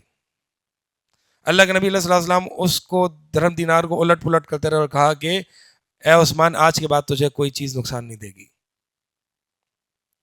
تو ان کا خرچ کرنا بھی تو دیکھیں نا، پھر اونٹ در اونٹ، اونٹوں کی پورے ریوڑ کے ریوڑ جو ہے وہ جہاد فی سبیل اللہ میں خرچ کرتے تھے. اور ہمیں جو مال ملتا ہے ہمیں 1-2 اونٹ لینے میں جو ہے وہ موت خرچ کرنے میں موت آ رہی ہوتی. تو جو امیر صحابہ ہیں تو ان کا خرچ کرنا بھی دیکھیں، شاہانہ خرچ.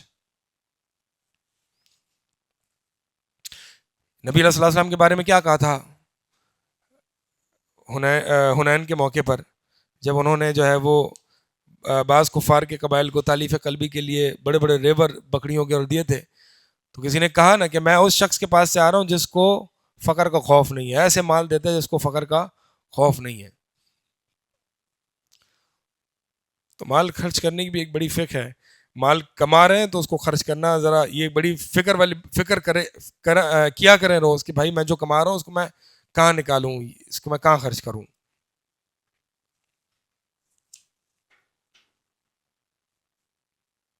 آگے چلتے ہیں. لیس علیک ہداہم، آپ کے ذمے ان کو ہدایت دینا نہیں ہے اے نبی صلی اللہ علیہ وسلم، ولکن اللہ یہدی من یشاء. یعنی جن کی ابھی بات ذکر گزری نا جس میں منافقین بھی ہیں، ریاکار بھی ہیں، تو اے نبی آپ کے ذمے ان کو ہدایت اور صحیح راستے پہ لے آنا نہیں ہے، بلکہ اللہ تعالیٰ ہدایت دیتا ہے جس کو وہ چاہتا ہے. یہ پھر مطلقاً کفار کے بارے میں بھی ہے. وما تنفقوا من خیر فلانفسکم، اور جو بھی تم خیر میں سے خرچ کرتے ہو تو وہ تمہارے اپنے فائدے کے لیے.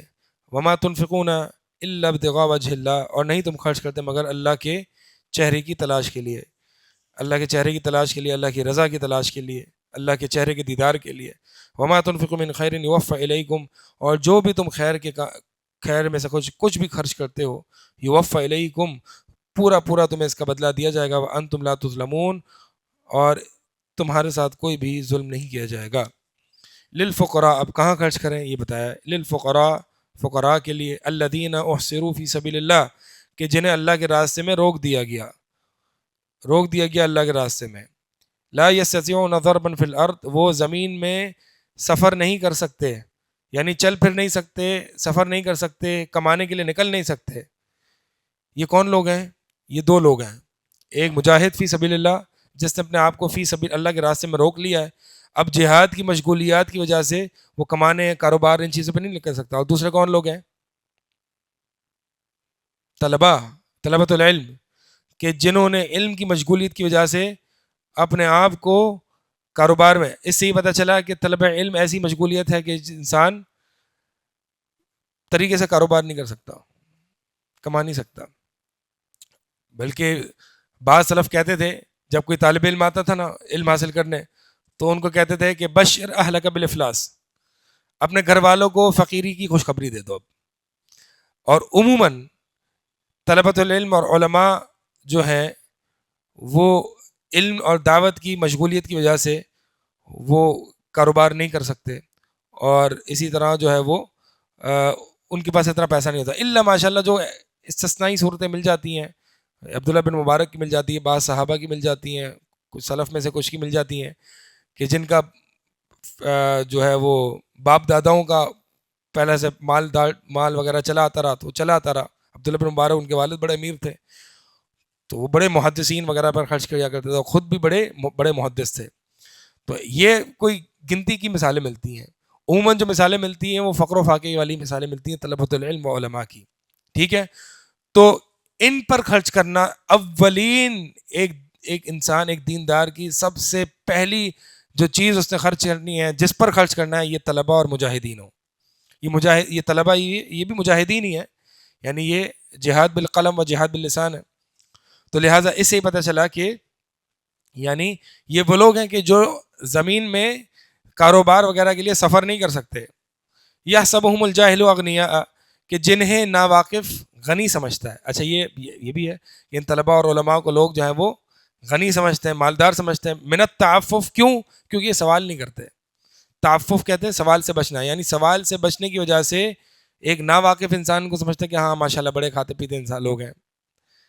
تعرفہم بسیماہم، آپ ان کو ان کی علامتوں سے پہچان لوگے، یعنی ان کے آپ فقر کو ان کی علامتوں سے پہچان لوگے. یا ان کے آپ یہ علامتیں کیا ہیں؟ یعنی مثال کے طور پر کہ بعض علماء نے یہ ذکر کیا کہ جیسے ان کی بھوک کی آواز اور بھوک کی کیفیت، یعنی ان کی حالت سے آپ کو پتہ چل جائے گا اگر تھوڑا سا غور کرو گے کہ یہ اتنے مالدار نہیں ہیں اور ضرورت مند ہیں. اور بعض علماء نے یہ بھی معنی کیا ہے کہ تعرفہم بسیماہم، کہ ان کی علامت سے ان کو پہچان لوگے، مراد یہ ہے کہ ان کے چہرے پہ ایک ایمان اور علم کا ایک عجیب نور ہوتا ہے، اور آپ کو پتہ چل جاتا ہے یہ علم کا جو نور ہوتا ہے نا، سیماہم فی وجوہہم من اثر السجود، کہ سجدوں کی وجہ سے جو ان کے چہروں پر ایک عجیب قسم کا نور ہوتا ہے، جیسے کہ اللہ تعالیٰ نے سورہ فتح میں ذکر کی ہے یاد. تو جو ایمان کا ایک نور ہوتا ہے، علم کا ایک نور ہوتا ہے، تو آپ ان کو ان کی علامت سے پہچان لوگے. لا یسألون الناس الحافا، وہ لپٹ کر لوگوں سے سوال نہیں کرتے. اب جب یہ سوال بھی نہیں کرتے اور ناواقف انسان دیکھتا ہے کہ ہاں بڑے مناسب سے کپڑے پہنے ہوئے ہیں، اچھے سے کپڑے ہیں، خوشبو وغیرہ لگائی ہوئی ہے، تو وہ سمجھتے ہیں کہ جی یہ ضرورت مند نہیں ہے. ٹھیک ہے، کیونکہ ظاہر سی بات ہے یہ طلبۃ العلم و علماء اور مجاہدین ہوتے ہیں، یہ کوئی فقیر اور اس طرح کے تو نہیں ہوتے کہ جن کی حالت سے بھی آپ کو جو ہے وہ، تو یہ وہ ہیں کہ جن کو سب سے پہلے اللہ تعالیٰ نے ذکر کیا، ان پر خرچ کیا جائے. وما تنفقوا من خیر فإن اللہ به علیم، اور جو بھی تم خیر میں سے خرچ کرتے ہو تو اللہ تعالیٰ اسے خوب جاننے والا ہے. سنن نبی داؤد کی روایت ہے، نبی علیہ الصلوۃ والسلام نے فرمایا کہ جو شخص سوال کرتا ہے اور اس کے پاس ایک اوقیہ کی قیمت ہوتی ہے تو اس نے الحاف کیا، اس نے لپٹ کر سوال کیا. یہ الحاف کی تفسیر نبی علیہ الصلوۃ والسلام نے فرمائی. ایک اوقیہ کتنا ہوتا ہے؟ ایک اوقیہ تقریباً 40 درہم ہوتا ہے، اور 40 درہم جو ہے وہ ایک درہم جو ہے وہ 2.975 گرام چاندی ہوتی ہے. تو 2.975 ملٹیپلائی بائی 40 کر لو، تقریباً 120 کے قریب آئے گا. ٹھیک ہے، 3 ملٹیپلائی بائی 40 کرو نا تو 120 ہی آئے گا نا. کیسے اکاؤنٹنٹ ہو؟ 120 گرام سلور، 120 گرام چاندی، ہاں 120 گرام چاندی ہو گئی. 120 گرام چاندی تقریباً کتنے ہو گئے؟ کتنے کی چاندی چل رہی ہے؟ لاکھ روپے تقریباً ہو جائیں گے، 80-90 ہزار لاکھ روپے. ٹھیک ہے، تو 90,000 لگا لو آپ، یعنی جس کے پاس 90,000 ہیں اور اس نے کسی سے سوال کیا تو اس نے گویا کہ الحاف کیا، لپٹ کر سوال کیا. اور لپٹ کر سوال کرنا ہی مذموم ہے، سوال کرنا ہی ویسے ہی مذموم ہے، قابل مذمت ہے. اللہ کے نبی صلی اللہ علیہ وسلم نے فرمایا کہ جو سوال کرتا ہے لوگوں سے تو کل کو وہ آئے گا اس کے منہ پہ کوئی گوشت نہیں ہوگا. آیت نمبر 274، الذین ينفقون اموالهم باللیل والنہار سرا وعلانیۃ فلہم اجرهم عند ربہم ولا خوف علیہم ولا هم يحزنون. کہ وہ لوگ جو اپنے مال کو رات اور دن میں خرچ کرتے ہیں سرًا و علانیہ، چھپ کے یا علانیہ طور پر، فلہم اجرہم، تو ان کے لیے ان کا اجر ہے، یعنی اجر ان کا، اجرہم اس کی اضافت ان کی طرف کی گئی، یعنی وہی مالک ہیں، ان کا ہی اجر ہے، لیکن اجر کتنا بڑا ہے یہ بتانے کے لیے عند ربہم ذکر کر دیا کہ اجر اتنا بڑا ہے کہ جو اللہ کے ہاں ہے۔ اب جو اللہ کے ہاں اجر ہے اس کی کیفیت اور اس کی حالت جان لو ذرا، تو ان کے لیے ان کا اجر ہے عند ربہم ولا خوف علیہم، ان پر نہ کوئی خوف ہے نہ وہ غمگین ہوں گے۔ الذین یأکلون الربا، اب یہاں سے اللہ تعالیٰ سود کے متعلق کچھ باتیں ذکر کر رہے ہیں کہ ایک طرف ہے صدقہ جس سے اللہ تعالیٰ مال کو بڑھاتا ہے، اور ایک طرف ہے سود جس سے اللہ تعالیٰ مال کو گھٹاتا ہے، کم کرتا ہے، مٹا دیتا ہے۔ الذین یأکلون الربا، کہ وہ لوگ جو سود کھاتے ہیں، لا یقومون الا کما یقوم الذی یتخبطہ الشیطان من المس، وہ نہیں کھڑے ہوں گے مگر، یعنی قیامت والے دن نہیں کھڑے ہوں گے مگر الا کما یقوم الذی، جس طرح سے اس شخص کی طرح، یعنی نہیں کھڑے ہوں گے مگر اس شخص کی طرح کہ جسے شیطان نے چھو کر خپتی بنا دیا ہو، پاگل کر دیا ہو، ذہنی مریض بنا دیا ہو، خپتی کر دیا ہو۔ اور یہ تو آخرت کے بارے میں ہے، اور دنیا میں بھی ایک سود خور انسان جو ہے نا، اس کے اندر مال کی ایک عجیب و غریب حرص آ جاتی ہے، اور وہ ایسے ہی خپتی ہوا ہوتا ہے مال کے پیچھے۔ ذالک بانہم کانوا، ذالک بانہم قالوا، اس سے ہی پتہ چلتا ہے کہ شیطان دماغ پر اثر ڈالتا ہے، ذہنی مریض بنا دیتا ہے، پاگل کر دیتا ہے۔ ذالک بانہم قالوا، یہ اس لیے کہ انہوں نے یہ کہا، کہ انہوں نے، یعنی کفار مکہ کی بات ہو رہی ہے، انما البیع مثل الربا، کہ لین دین بیع تو ربا کی طرح ہی ہے، یعنی بیع اور ربا میں کوئی فرق نہیں ہے، دونوں میں منافع ہے، دونوں میں کیپٹل ہے، تو کیا فرق ہے دونوں میں؟ حالانکہ سب سے بڑا فرق کیا ہے؟ وَحَلَّ اللَّهُ الْبَيْعَ وَحَرَّمَ الرِّبَا، کہ اللہ تعالیٰ نے بیع کو حلال کر دیا اور ربا کو حرام۔ سب سے بڑا فرق تو یہ ہے، ایک چیز اللہ نے حلال کی ہے اور ایک چیز حرام کی ہے، یعنی عقل کے اندھوں کو یہ بات نہیں دکھتی۔ دوسری بات یہ ہے کہ ایک میں رسک ہے اور ایک میں رسک نہیں ہے، اور بہت سارے فرق ہیں۔ فمن جاءہ موعظۃ من ربہ، بس جسے اس کے رب کی طرف سے ایک بڑی نصیحت آ جائے، یعنی ربا سے، سود سے رک جانے کی، فانتہا، اور پھر وہ رک جاتا ہے، یعنی سود سے، سودی کاروبار سے، سودی لین دین سے رک جاتا ہے، فلہ ما سلف، تو اس کے لیے وہ ہے جو پہلے ہو چکا، یعنی اب اس پر کوئی پکڑ دھکڑ نہیں ہے، یعنی جو پہلے اس نے سود کھا لیا، لے لیا، دے دیا، وہ سو ہو گیا، سو ہو گیا۔ وَأَمْرُهُ إِلَى اللَّهِ، اس کا معاملہ اللہ کی طرف ہے۔ وَمَنْ عَادَ، ہاں اب اللہ کی طرف سے اس نصیحت اور حکم آ جانے کے بعد جو دوبارہ سے لوٹتا ہے، یعنی سود کاروبار، سودی لین دین میں، فَأُولَٰئِكَ أَصْحَابُ النَّارِ، تو یہی آگ والے ہیں، اس میں وہ ہمیشہ رہیں گے۔ سود کس کو کہتے ہیں جی؟ سود کس کو کہتے ہیں؟ سود دو طرح کا ہے، ایک ربا النسیہ ہے، ایک ربا الفضل ہے۔ ربا النسیہ کیا ہے؟ آپ کسی کو ادھار دیتے ہیں اور یہ شرط لگاتے ہیں کہ اس پر کچھ مزید آپ کو اضافہ دے دیا جائے، یہ سود نسیہ، یہ ربا النسیہ ہے۔ اور ربا الفضل کیا ہے؟ کہ ایک ہی جنس کا، یعنی اجناس ربوی جو ہیں، ان کا ایک ہی جنس کا آپس میں تبادلہ جس میں برابری نہ ہو، یا اگر برابری ہو تو ادھار پر ہو۔ یہ ایک صرف یاد دہانی کے لیے، جن کو پتہ ہے، جن کو نہیں پتہ ان کو پڑھنے کی ضرورت ہے، ٹھیک ہے؟ تو مختصر سے وقت میں یہی بات بتائی جا سکتی ہے۔ یعنی مثال کے طور پر میرے پاس کھجور ہے، آپ کے پاس بھی کھجور ہے، میں کہتا میرے پاس 1 کلو کھجور ہے، آپ کے پاس 1.5 کلو کھجور ہے، میں کہتا ہوں کہ یہ میری 1 کلو کھجور لے لو، اور جو 1.5 کلو جو تھوڑی سی لو کوالٹی کی ہے یہ مجھے دے دو، یہ ربا ہو گیا۔ کیوں؟ کیونکہ یہ اجناس ربوی ہے۔ دوسرا، اس میں اجناس ربوی ہے، ربوی، اور دوسرا یہ ایک ہی جنس ہے۔ تیسرا، اس میں برابری نہیں ہے۔ تو جب برابری نہیں ہے، ایک ہی جنس ہے اور اجناس ربوی میں سے ہے، تو پھر یہ سود ہے۔ یا پھر میں کہتا ہوں کہ آپ کے پاس سکری ہے، میرے پاس اجوا ہے، اجوا زیادہ اچھی کوالٹی کی ہے، ٹھیک ہے؟ میں کہتا ہوں کہ آپ کے پاس بھی 1 کلو ہے، میرے پاس بھی 1 کلو ہے، آپ ابھی یہ سکری لے لو اور مجھے کل اجوا دے دو، تو یہ سود، یہ بھی سود ہے۔ کیوں؟ جنس ایک ہے، جی ہاں، اجناس ربوی ہے، جی ہاں، برابری ہے، جی ہاں، لیکن یدم بید، یعنی نقد نہیں ہے، ہاتھوں ہاتھ نہیں ہے، ہاتھوں ہاتھ نہیں ہے، تو یہ بھی سود ہے۔ یہ 10 روپے لے لو، اچھی نوٹ ہے، یہ پرانی نوٹ مجھے 10 روپے دے دو، یہ کیا ہے؟ یہ بھی سود ہے۔ کیوں؟ جنس ایک ہے، اور اجناس ربوی ہے اور برابری بھی ہے. نہیں میں نے غلط مثال دے دی نا.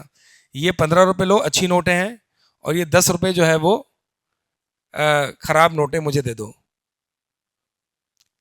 تو یہ جو ہے اس میں برابری نہیں ہے. ٹھیک ہے. جیسے کہ عموماً عید کے موقع پر کیا جاتا ہے کہ جو ہے وہ لاکھ روپے دیے جاتے ہیں پرانی نوٹیں اور مثال کے طور پر 99,000 جو ہیں وہ اچھی نوٹیں لی جاتی ہیں. تو اس میں برابری نہیں ہے. جنس ایک ہی ہے لیکن برابری نہیں ہے. تو یہ سود ہے. 276 یمحق اللہ الربا ویربی الصدقات واللہ لا يحب كل کفار اثیم. اللہ تعالیٰ ربا کو مٹاتا ہے اور صدقات کو بڑھاتا ہے اور اللہ تعالیٰ لا يحب كل کفار اثیم ہر کافر گنہگار کو پسند نہیں کرتا. سود جو ہے نا اللہ تعالیٰ اس کو مٹاتا ہے اور اس پہ بڑی وعید ہے سود پر. ایک تو اگلی آیت میں آئے گا کہ اللہ تعالیٰ اور اللہ اس کے رسول سے اعلان جنگ ہے. یعنی کسی گناہ پر ایسی وعید نہیں آئی کہ سود اللہ تعالیٰ سے اعلان جنگ ہے. اور دوسرا کہ نبی علیہ السلام نے فرمایا کہ سود کا لینے والا دینے والا لکھنے والا اس پہ شہادت دینے والا گواہ بننے والا سب پر اللہ کی لعنت ہے. سب برابر ہیں. تو سود بڑا سنگین جرم ہے اور یہ ہمارے معاشرے میں بڑا عام ہو گیا ہے اور اس کی حساسیت ختم ہو چکی ہے. لہٰذا انسان کو جتنا یہ جو بینکس ہیں یہ سودی ادارے ہیں سود پر قائم ہیں. سود ان کا مین کاروبار ہے. جتنا ہو سکے انسان کو بینکس میں سے دور رہنا چاہیے. اور بہرحال ضرورت کے حساب سے تو انسان کرنٹ اکاؤنٹ وغیرہ کھول سکتا ہے. یہ ایسی تیزی کرتے ہیں. اب سمجھ میں آئی کہ اسی کی تیز ہونا چاہیے. یہ فین آن کر فین سلو چلے گا پھر اسی تھوڑا تیز کرتے ہیں. کیا بتا رہا تھا میں؟ ہاں سیونگ اکاؤنٹ میں تو ظاہر سی بات ہے تو واضح حرام ہے. باقی کرنٹ اکاؤنٹ بھی جو ہے نا کراہیت تو ہونا کم سے کم. ابھی تو ہمارا کرنٹ اکاؤنٹ میں کراہیت ہی نہیں ہوتی کہ ہم کرنٹ اکاؤنٹ میں پیسہ رکھا ہوا ہے اور کراہیت نہیں ہوتی ہمیں کہ بس چلو ٹھیک ہے پیسہ فالتو پیسہ وہاں رکھا ہوا ہے. تو ایک حد تک ضرورت کے حساب سے ایک انسان رکھے اور اگر فالتو پیسہ تو کسی کاروبار میں لگائے اپنے پاس سونے وغیرہ میں رکھے بینک میں نہ رکھے. اس سے ان کو تقویت ملتی ہے. اللہ تعالیٰ سود کو مٹا دیتا ہے. اور سود کا معاملہ یہ ہوتا ہے کہ انسان جو ہے نا وہ کہیں کا نہیں رہتا. جو سود پر کام کرتے ہیں نا وہ کہیں کے نہیں رہتے اور بے برکتی ہوتی ہے. اور اللہ تعالیٰ صدقات کو بڑھاتا ہے. واللہ لا يحب كل کفار اثیم. ٹھیک ہے. یا ایھا الذین آمنوا اتقوا اللہ وذروا ما بقی من الربا ان کنتم مؤمنین. اے لوگو جو ایمان لائے ہو اللہ سے ڈرو اور جو کچھ سود میں سے باقی رہ گیا اس کو چھوڑ دو. ان کنتم مؤمنین اگر تم مومنین میں سے ہو. یعنی اگر تم مومن ہو. ایمان کا تقاضا یہ ہے کہ جو سود تم نے اب لینا ہے یعنی اس حکم کو نازل ہونے کے بعد اب ظاہر سی بات ہے آپ نے کسی کو سود پر ادھار دیا ہوا ہوگا اور کسی سے سود لینا باقی ہوگا کسی کو سود دینا ہوگا جو بھی ہو. تو مقصود یہ ہے کہ اب اگر اس آیت کے نازل ہونے کے بعد اب جو تم نے سود لینا تھا مثال کے طور پر تو اس کو چھوڑ دو. اب آپ کا جو رأس المال ہے نا کیپٹل جو قرض ہے وہ تو لے سکتے ہو لیکن جو سود لینا ہے اب وہ نہیں لے سکتے. آیت نمبر 277 ان الذین آمنوا وعملوا الصالحات. بلا شبہ وہ لوگ جو ایمان لائے اور جنہوں نے نیک اعمال کیے. واقاموا الصلاۃ اور نماز قائم کی زکوٰۃ ادا کی. لہم اجرہم عند ربہم ان کے لیے ان کا اجر ہے ان کے رب کے ہاں. ان پر نہ کوئی خوف ہے نہ کوئی وہ غمگین ہوں گے. پھر اگلی آیت اس کے بارے میں بات ہو گئی جو کچھ ربا سود لینا تم نے ہے اب وہ چھوڑ دو. ذروا ما بقی من الربا یعنی اللہ سے ڈرو اور جو سود تمہارا باقی رہتا ہے کسی سے لینا ہے اس کو چھوڑ دو اگر تم ایمان والے ہو. اللہ کے نبی علیہ السلام کی حدیث میں سے ایک ہے کہ آپ نے فرمایا کہ کسی قوم میں سود اور زنا ظاہر نہیں ہوتا عام نہیں ہوتا مگر یہ کہ وہ اپنے اوپر اللہ کے عذاب کو حلال کر لیتے ہیں. فَإِن لَمْ تَفْعَلُوا، اور اگر تم نے ایسا نہیں کیا، یعنی سود سے باز نہیں آئے، سود لینے دینے سے باز نہیں آئے، فَأْذَنُوا بِحَرْبٍ مِّنَ اللَّهِ وَرَسُولِهِ، تو اس اعلان سے آگاہ ہو جاؤ، یعنی اللہ اور اس کے رسول کے سے جنگ کے اعلان سے آگاہ ہو جاؤ. وَإِن تُبْتُمْ، اور اگر تم نے توبہ کر لی، فَلَكُمْ رُؤُوسُ أَمْوَالِكُمْ، تو تمہارے لیے مالوں کی اصل موجود ہے، یعنی مال جو تم نے قرض جو دیا ہے وہ تو لے سکتے ہو واپس. لا تظلمون ولا تظلمون، نہ تم ظلم کرو گے سود لے کر، نہ ولا تظلمون، اور نہ تم پر ظلم کیا جائے گا کہ تمہارا جو رأس المال ہے وہ بھی نہ دیا جائے. لہٰذا اللہ اور اس کے رسول سے یہ اعلان جنگ ہے جو شخص سود سے باز نہیں آتا. وَإِن كَانَ ذُو عُسْرَةٍ، اب سوال ہی پیدا ہوتا ہے جو عموماً لوگ سوال کرتے ہیں، اچھا آپ نے سود ختم کر دیا، لیٹ سرچارج ختم کر دیا، پینلٹی ختم کر دی، تو لوگ تو بدماش ہیں، لوگ تو پیسے کھا جائیں گے آپ کے، اب لوگوں سے پیسے کیسے لیں گے؟ آگے فرمایا وَإِن كَانَ ذُو عُسْرَةٍ فَنَظِرَةٌ إِلَىٰ مَيْسَرَةٍ، اگر تو وہ تنگ دست ہے، فَنَظِرَةٌ إِلَىٰ مَيْسَرَةٍ، تو اسے جو ہے وہ ایک آسانی تک اس کو مہلت دینی ہے. وان تصدقوا خیر لکم، اور یہ کہ تم اس کو صدقہ کر دو تو اس کے لیے بہتر، تمہارے لیے زیادہ بہتر ہے. ان کنتم تعلمون، اگر تم واقعی جانتے ہو. یعنی ایک ہوتا ہے قرض، ایک ہوتا ہے کاروبار. قرض کاروبار نہیں ہے، اس لیے اس کو کاروبار نہ بناؤ. یعنی یہ ہماری مادہ پرستانہ سوچ ہے کہ ہمیں کہیں نفع نہیں دکھتا تو ہم کہتے ہیں وہ کام ہی نہیں کریں گے ہم. وہ بھائی قرض آپ کے بھائی کی مدد ہے. پھر آپ کا یہ سوال بنتا ہی نہیں ہے کہ یار وہ اگر لیٹ پیمنٹ کرے، وہ پیمنٹ نہ دے، تو بھائی نہ دے تو آپ نے، اگر وہ نہیں دے رہا، اگر وہ تو ٹال مٹول کر رہا ہے یا جو بھی کر رہا ہے تو وہ ٹھیک ہے، وہ پھر کسی دوسرے طریقے ہیں اس کے نکلوانے کے. ٹھیک ہے، جیسے کہ ایک اور حدیث میں آتا ہے کہ اس نے اپنے آپ کو اپنے اوپر غیبت حلال کرا دی تھی، تو لوگوں کو اس پر رسوا کیا جائے، لوگوں کے سامنے اس کو رسوا کیا جائے، اور لوگوں کو بتایا جائے اس کے بارے میں. اور بھی دیگر طریقے ہیں، یعنی سود کے علاوہ کیا، سود کے علاوہ کیا اور طریقے نہیں ہیں لوگوں کو جلدی پیمنٹ کروانے کے. تو بات یہ ہے کہ ایک ہوتا ہے قرض، ایک ہوتا ہے کاروبار. قرض آپ کا کاروبار نہیں ہے، تو اس میں آپ یہ نہیں دیکھو گے کہ یار اچھا، اب لوگ یہ سوال کرتے ہیں اچھا میں اگر قرض دوں گا تو پیسوں کی ویلیو تو کم ہو جائے گی میری، تو یہ تو نقصان ہو جائے گا. تو جواب کیا ہے اس کا؟ وہ میرے بھائی یہ آپ کاروبار نہیں کر رہے جو نفع نقصان دیکھو گے. ہر چیز کو نفع نقصان پیسوں میں تولنا چھوڑ دو.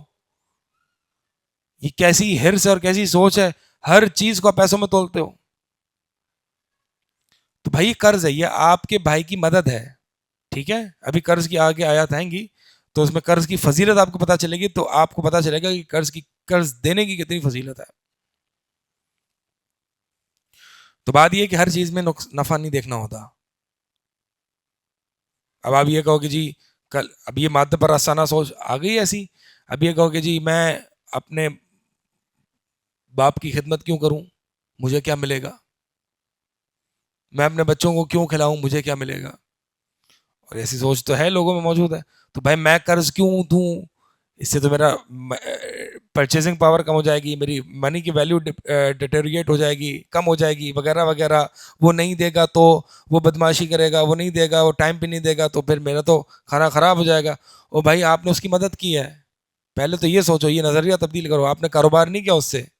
ٹھیک ہے، اسی لیے جو ادھار پر مال بیچنا بڑھا کر یعنی زیادہ قیمت پر ادھار پر مال بیچنا، یہ علماء اس کو سود میں شمار نہیں کرتے، کیونکہ یہ کاروبار ہے اور اس میں بہرحال بیچ میں مال بھی ہے.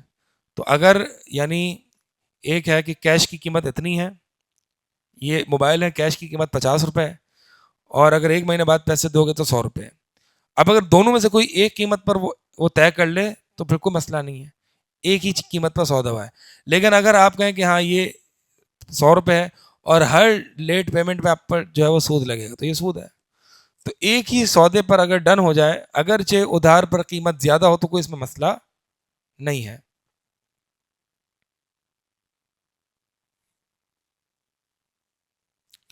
بے سلف ہوتی تھی نا صحابہ کے دور میں. بے سلف میں کیا کہ کیش پیسے پہلے دے دیے جاتے تھے اور مال بعد میں ملتا تھا. جو کھیتی وغیرہ، جو پھل وغیرہ، غلہ اناج ہے، وہ بعد میں ملتا تھا.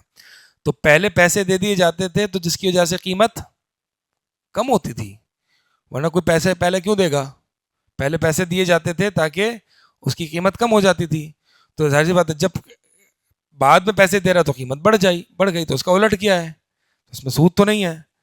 تو بہرحال کچھ بعض اہل علم کو سود میں شمار کرتے ہیں، لیکن صحیح بات یہ ہے کہ یہ جو انسٹالمنٹس پہ پیمنٹ ہے اگر طے ہو جائے پہلے سے ہی تو یہ سود میں نہیں ہے. اللہ عالم.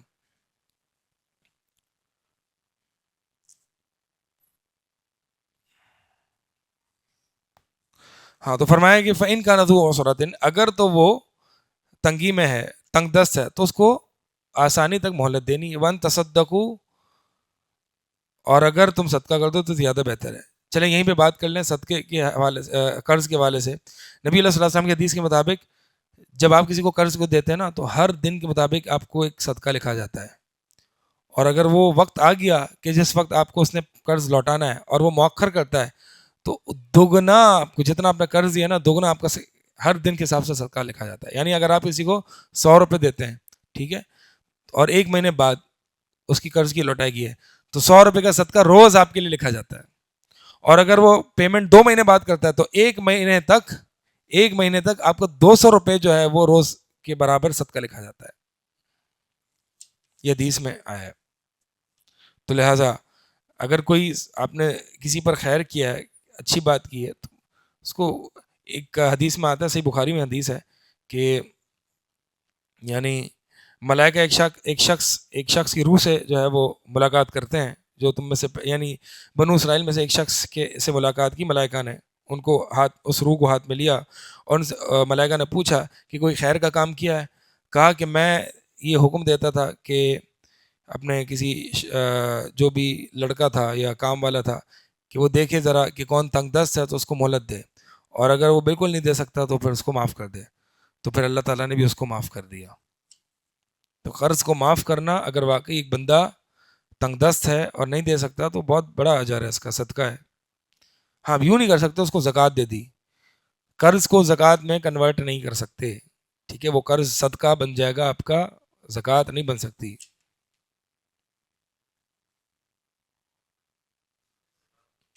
ہاں ہاں صدقہ تو ویسے ہی لکھا جا رہا ہے نا آپ کا، اور اگر آپ معاف کر دیں تو یہ اور بڑا صدقہ ہے. معاف کر دے گا تو پھر کاؤنٹ نہیں ہوگا.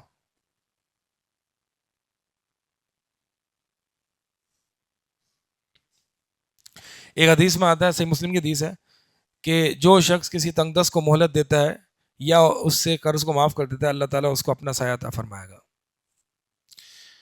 آگے چلتے ہیں. واتقوا یوما ترجعون فیہ الی اللہ، اور ڈر جاؤ اس دن سے کہ جس دن تم سب اللہ کے پاس لوٹائے جاؤ گے. ثم توفی کل نفس ما کسبت، پھر ہر نفس کو اس کو پورا پورا بدلہ دیا جائے گا جو اس نے کمایا.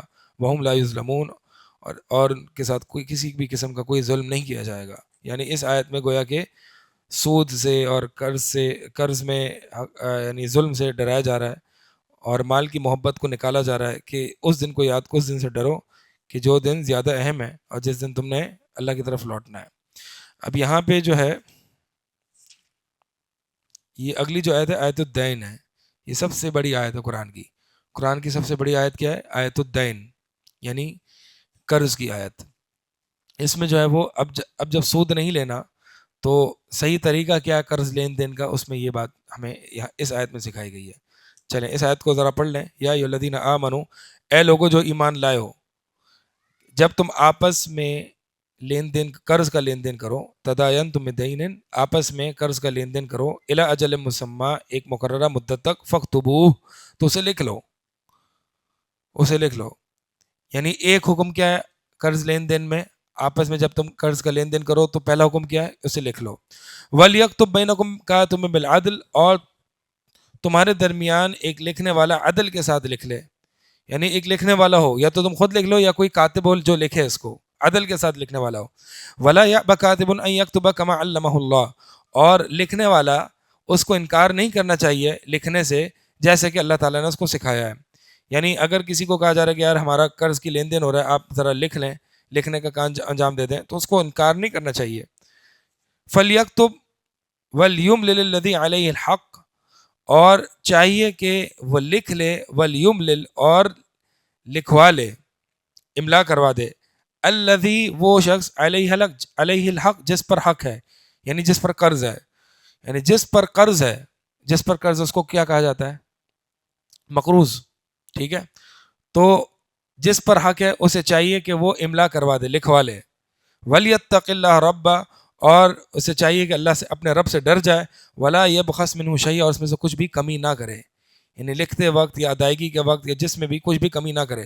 فَإِنْ كَانَ الَّذِي عَلَيْهِ الْحَقُّ سَفِيهًا، ہاں اگر جس پر حق ہے، یعنی جس پر قرض ہے، اگر تو وہ ناسمجھ ہے یا کمزور ہے، او لا يستطيع ان يمل، یا وہ اس کی طاقت نہیں رکھتا کہ وہ لکھوائے، وہ تو پھر کون لکھوائے گا؟ فَلْيُمْلِلْ وَلِيُّهُ بِالْعَدْلِ، تو اس کا ولی لکھوائے عدل کے ساتھ. یعنی اگر ایک مجنون ہے، یا ناسمجھ ہے، یا ضعیف ہے، وہ خود لکھوا نہیں سکتا، تو اس کا ولی جو ہے وہ اس کا قرض لکھوائے گا. وَاسْتَشْهِدُوا شَهِيدَيْنِ مِن رِجَالِكُمْ، اب یہ دوسرا مسئلہ ہے. پہلا مسئلہ کیا تھا؟ قرض کے لین دین میں کتابت کا مسئلہ، یا تو خود لکھ لو یا کاتب سے لکھوا لو. کاتب سے لکھوانا یعنی املا کرو، یا پھر کسی سے املا کروا لو. دوسرا ہے گواہی کا مسئلہ کہ وَاسْتَشْهِدُوا شَهِيدَيْنِ مِن رِجَالِكُمْ، یعنی جب قرض کے لین دین میں آپس میں، جب تم قرض کا لین دین کرو تو اپنے دو آدمیوں میں سے، رجالکم میں سے، اپنے دو آدمیوں میں سے دو گواہ بنا لو. اور اگر دو آدمی نہ ہو تو ایک آدمی اور دو عورت، یعنی ایک مالی معاملات میں ایک آدمی کی گواہی دو عورتوں کے برابر ہے، اور دو عورتوں کی گواہی ایک آدمی کے برابر ہے. ان میں سے، یعنی اگر دو آدمی نہیں ہیں تو ایک آدمی اور دو عورتیں. ممن ترضون من الشہداء، ان لوگوں میں سے کہ جن شہداء پر تم راضی ہو، گواہوں پر راضی ہو. ممن ترضون من الشہداء، یعنی جن کے گواہ بننے پر، جن کے گواہی دینے پر تم راضی ہو، جن کے شہداء بننے پر تم راضی ہو. کن کے شہداء پر بننے پر تم راضی ہو؟ یعنی جو مسلمان ہے، نیک ہے، سچا ہے، نمازی ہے. اچھا، یہ دو عورتوں کی گواہی ایک مرد کے برابر کیوں؟ ان تضل احداہما فتذکر احداہما الاخری، کہ اگر دونوں میں سے کوئی ایک بھول جائے تو دوسری اس کو یاد دلا دے. اس سے پتہ چلا کہ مالی معاملات کی یاد دہانی، اس کی سمجھ بوجھ میں عورتیں کمزور ہوتی ہیں. ٹھیک ہے، اس لیے یہاں پہ وہ بھول جائے، کیونکہ مرد کو مالی معاملات اور کیلکولیشنز یاد ہوتی ہیں، کیونکہ اس کا نیچر اور اس کا کام یہ کمانا. عورت کا کام یہ نہیں ہے، عورت کا کام گھر کا کام ہے، تو لہٰذا ان گھر کے کام میں وہ بھول جائے گی. آپ اس کو کتنے پیسے دیے ہیں وہ یہ بھی بھول جاتی ہے.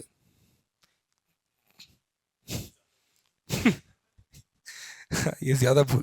تو مقصد یہ ہے کہ اور عورت کو ان چیزوں کے بارے میں، کیونکہ عورت کا کام یہ نہیں ہے پیسوں سے ڈیل، یعنی منی ڈیلنگ کام نہیں ہے عورتوں کا، تو وہ ان چیزوں کو بھول جاتی ہے. ہاں، آپ ان کو بتاؤ، ان سے پوچھو کہ اچھا بچے کو آخری دفعہ باتھ روم کب لے گئے، کھانا آخری دفعہ کیا بنایا ہے، یا کھانا کب بنایا ہے، چیزیں یاد ہوں گی، کیونکہ ان کا کام یہ ہے.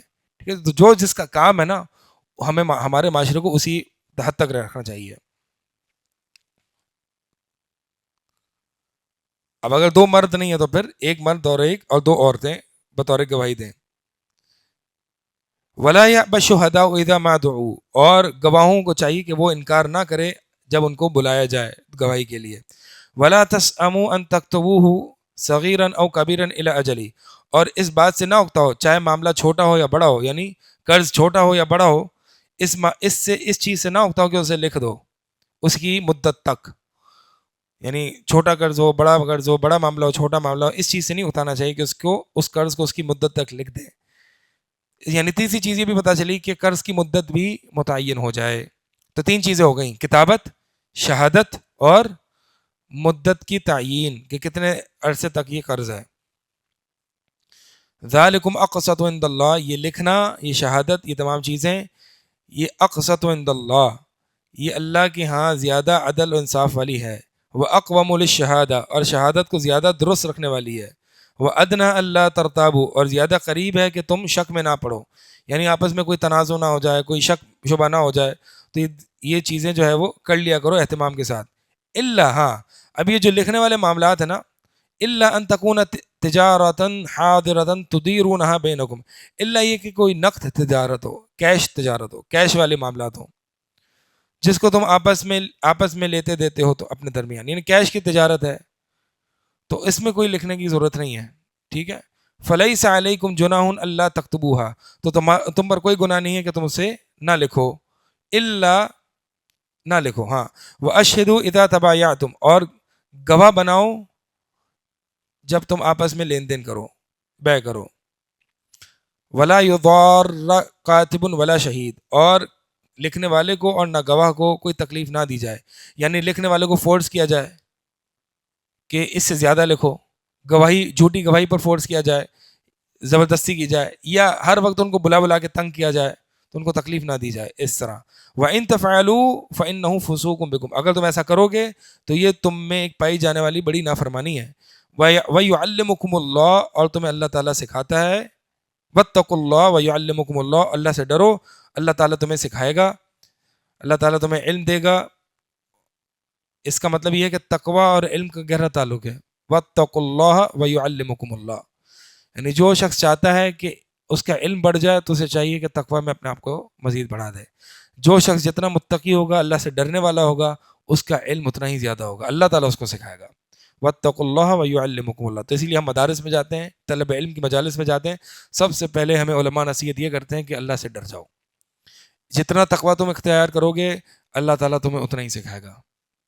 واللہ بکل شیء علیم، اور اللہ تعالیٰ ہر چیز کو خوب جاننے والا ہے، خوب اس کے بارے میں علم رکھنے والا ہے. اچھا، یہ جو مسئلہ ہے نا لکھنے کا، یعنی قرض کے معاملات کو لکھنا، یہ مستحب ہے، ٹھیک ہے، یہ مستحب ہے، یہ واجب نہیں ہے. اسی طرح جو لین دین کا معاملہ یہ بھی مستحب ہے. البتہ اگر نقدی تجارت ہو تو اس میں تو کوئی مسئلہ نہیں ہے لکھنا، باقی یہ مستحب ہے، لکھ لینا چاہیے تاکہ کوئی آگے مسائل نہ ہوں، چاہے وہ بھائی بھائی کے درمیان ہی ہوں، لکھ لینے چاہیے. بعد میں دشمنیاں بڑھ جائیں، اس سے بہتر ہے کہ ابھی تھوڑی سی شرم و حیا کو سائڈ پہ رکھ کے مسئلے کو لکھ لیا جائے. بہت دفعہ ایسا ہوتا ہے کہ لوگ کوئی کسی کو کاروبار میں پیسے دیتے ہیں، لگاتے ہیں، یا کوئی نہ کوئی اگریمنٹ ہوتا ہے تو وہ لکھتے نہیں ہیں، جی بس یہ ہمارا اگریمنٹ ہو گیا، اور لکھنے کو ایک معیوب سمجھتے ہیں کہ گویا کہ ایسا لگ رہا ہے کہ عدم اعتماد کی نشانی سمجھتے ہیں اس کو. تو ایسا نہ کیا جائے، بلکہ اس کو یہ، اگر کوئی سامنے آپ لکھنا چاہتے ہیں اور کوئی سامنے والا اس کو شرم و حیا محسوس کر رہا ہے، یا پھر اس کو عدم اعتماد کی بات کر لیں، کہتے ہیں نا یار کر لیں گے، چھوڑو یار، اس میں بھی کوئی لکھنے والی بات ہے، بس تیرا پیسہ ہمارا ہی پیسہ یار، یا میرا پیسہ تیرا پیسہ، تو اس کو کوئی آپس کی بات ہے، کوئی ٹینشن والی بات نہیں ہے، کوئی لکھنے والی ضرورت نہیں ہے. تو آپ اس کو کیا کہیں کہ دیکھو بھائی اللہ تعالیٰ کا حکم ہے، اچھی بات ہے، ہم لکھ لیں اس کو، تو لکھت پڑھت والا کام ہو جائے، پکا کام ہو جائے. بعد میں شیطان ہے، کوئی بھی شیطان بھائیوں کو لڑا سکتا ہے، تو ہم تو دوست ہیں، یا تو ہم جو بھی ہیں، تو اس طریقے سے یہ آیت اس کو بتا دیجیے کہ دیکھیں شرعی تقاضا یہ ہے کہ ہم اس کو لکھ لیا، تو اس کو لکھ لینا چاہیے. اللہ اکبر. وَإِن كُنتُمْ عَلَى سَفَرٍ، اور اگر تم سفر پر ہو، کسی بھی سفر پر ہو، ولم تجدوا کاتبا، اور تمہارے پاس کوئی لکھنے والا نہیں ہے، یعنی تم کسی لکھنے والے کو نہ پاؤ، تو کیا کر لو؟ فرحان مقبوضہ، تو گروی لازم ہے. کون سی گروی؟ جو قبضے میں لے لی گئی ہو، مقبوضہ. یعنی یہ اصل میں مسئلہ صرف سفر کا ساتھ خاص نہیں ہے، یہ حضر میں بھی ہے. سفر میں غالباً کاتب اور شہادت دینے والے جو ہے وہ نہیں ہوتے، اس لیے اب قرض کو گارنٹی کس طرح سے کی جائے گی؟ گروی کے ساتھ، مورگیج کے ساتھ، گروی کے ساتھ، ٹھیک ہے. تو گروی ایک طریقے سے قرض کے طور پر گارنٹی ہوتی ہے نا، کہ میں کہتا ہوں کہ یار مجھے آپ 1,00,000 روپے ادھار دو، تو آپ کہیں گے آپ کی کوئی گارنٹی ہے کچھ، کیا ہے؟ میں کوئی گارنٹی نہیں ہے، بس یہ موبائل رکھ لو آپ بطور گروی. تو یہ ہوتی ہے گروی، ٹھیک ہے. کیا اس موبائل کو آپ استعمال کر سکتے ہیں؟ نہیں، گروی کی چیزوں کو آپ استعمال نہیں کر سکتے، الا یہ کہ اگر وہ جانور ہو تو اس کا دودھ آپ استعمال کر سکتے ہیں، یا اس پر سواری کر سکتے ہیں اس چیز کے عوض جو آپ اس کو چارہ وغیرہ ڈالتے ہیں. باقی اگر گاڑی ہے، موبائل ہے، یہ گروی کی چیزیں استعمال نہیں ہو سکتی، ٹھیک ہے، استعمال نہیں ہو سکتی کسی بھی صورت میں. گاڑی بھی نہیں ہو سکتی، نہیں، ہاں گاڑی سواری کے لیے ہوتی نا، نہیں ہو سکتی. نہیں، یہ سود کے زمرے میں آئے گا. یہ وہ فائدہ جو کہ قرض پر ہوتا ہے. اگر اگر وہ الاؤ بھی کر رہا ہے نا کہ آپ اس گروی والی چیز سے فائدہ اٹھا لیں تو یہ سود کس عمر میں ہے؟ کیونکہ میں نے آپ کو جو دیا ہے، میں نے آپ کو جو گاڑی دی ہے کس کے بس دی ہے؟ قرض کے بس. اب یہ گاڑی میری ہے نا، واپس مجھے دے دیں گے جب میں آپ کو قرض دوں گا. لیکن جب آپ اس کے گاڑی کا فائدہ اٹھاؤ گے، گاڑی آپ چلاؤ گے، تو یہ ایک فائدہ ہوگا جو کہ آپ نے قرض کی صورت میں اٹھایا ہے، تو یہ سود ہو جائے گا. اس لیے خبردار کوئی نہیں اٹھائے. ہاں اگر جانور ہے تو جانور کی صورت میں نے آپ کو بتا دیا کہ اس پہ آپ چونکہ خرچہ کرتے ہو تو دودھ وغیرہ استعمال کر سکتے ہو، اس پر سواری کر سکتے ہو. وہ ان کو تمہارا سفر ٹھیک ہے ہو گیا. فرحان اور مقبوضہ، نبی علیہ السلام نے بھی گروی میں آخری وقت میں اپنی زرے جو ہے وہ گروی یہودی کے پاس رکھوا کے کچھ آپ نے جو ہے وہ کھانے پینے کا سامان لیا تھا. فَإِنْ أَمِنَ بَعْضُكُمْ بَعْضًا، ہاں اگر تم میں سے بعض پر اعتبار کر لے یعنی گروی کے بغیر ہی وہ قرض دے دے. فَلْيُؤَدِّ الَّذِي اُؤْتُمِنَ أَمَانَتَهُ، تو جس پر اعتبار کیا گیا ہے اسے چاہیے کہ وہ اپنی امانت واپس ادا کر دے. وَلْيَتَّقِ اللَّهَ رَبَّ، اور اسے چاہیے کہ اپنے رب سے، اللہ سے ڈر جائے جو اس کا رب ہے. وَلَا تَكْتُمُ الشَّهَادَةَ، اور شہادت گواہی کو نہ چھپائے. وَمَن يَكْتُمْهَا، اور جو گواہی کو چھپاتا ہے یعنی گواہی دے دی اور گواہی کو چھپا رہا ہے تو پھر وَمَن يَكْتُمْهَا فَإِنَّهُ آثِمٌ قَلْبُهُ، تو اس کا دل گنہگار ہے، یعنی بڑا سنگین جرم ہے کہ اس کے دل کو گنہگار کہا گیا. وَاللَّهُ بِمَا تَعْمَلُونَ عَلِيمٌ، اور اللہ تعالیٰ جو تم کچھ کرتے ہو خوب جاننے والا ہے.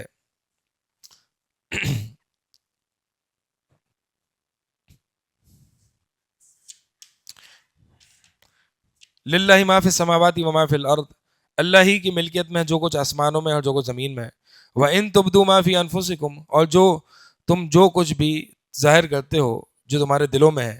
او تخفوہ، یا تم اس کو چھپاتے ہو، یعنی دلوں میں جو تمہاری بات ہے تم اس کو ظاہر کرتے ہو یا اس کو چھپاتے ہو، اللہ تعالیٰ تم سے اس کا حساب لے گا. فَيَغْفِرُ لِمَن يَشَاءُ، تو معاف کر دے گا جس کو چاہتا ہے، اور یعذب من یشاء، عذاب دے گا جسے وہ چاہے گا. واللہ علی کل شیء قدیر، اللہ تعالیٰ ہر چیز پر خوب قدرت رکھنے والا ہے.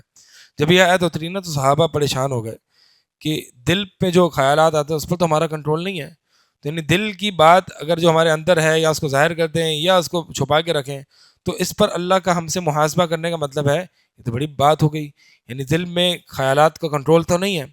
تو نبی علیہ السلام کے پاس ہے، آپ صلی اللہ علیہ وسلم سے یہ پریشانی ذکر کی تو اللہ کے نبی علیہ السلام نے فرمایا کہ تم وہی بات کرو گے جو بنو اسرائیل نے کی تھی کہ سمعنا وعصینا، کہ ہم نے سنا اور ہم نے نافرمانی کی، بلکہ کہو سمعنا واطعنا غفرانک ربنا والیک المصیر.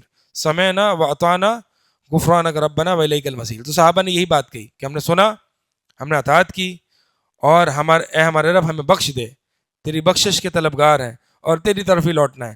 جب صحابہ نے یہ بات کہی تو اللہ تعالیٰ نے پھر یہ بات اتار دی، لا یکلف اللہ نفسا الا وسعها، کہ اس کا ہم ترجمہ کرتے ہیں آگے. یعنی اس مطلب یہ ہے کہ یہ جو خیالات جس کا محاسبہ ہوگا نا، یہ وہ خیالات یا دل کی وہ باتیں جس کا تمہیں اختیار ہے، جیسے کہ حسد رکھنا، بغض رکھنا، کینہ رکھنا کسی سے، ٹھیک ہے، یہ وہ باتیں ہیں. ریاکاری کرنا، یہ وہ دل کے اعمال ہیں جس پر انسان کا اختیار ہے، تو اس پر محاسبہ ہوگا. البتہ جس پر انسان کا مواخذہ نہیں ہے تو جب تک اس کو ظاہر نہیں کرتا تب تک جو ہے وہ اس پر مواخذہ نہیں ہے. آمن الرسول بما انزل الیہ من ربہ والمؤمنون، کہ یہ رسول ایمان لائے اس پر جو ان کی طرف نازل کیا گیا ان کے رب کی طرف سے، اور مومنون بھی ایمان لے آئے.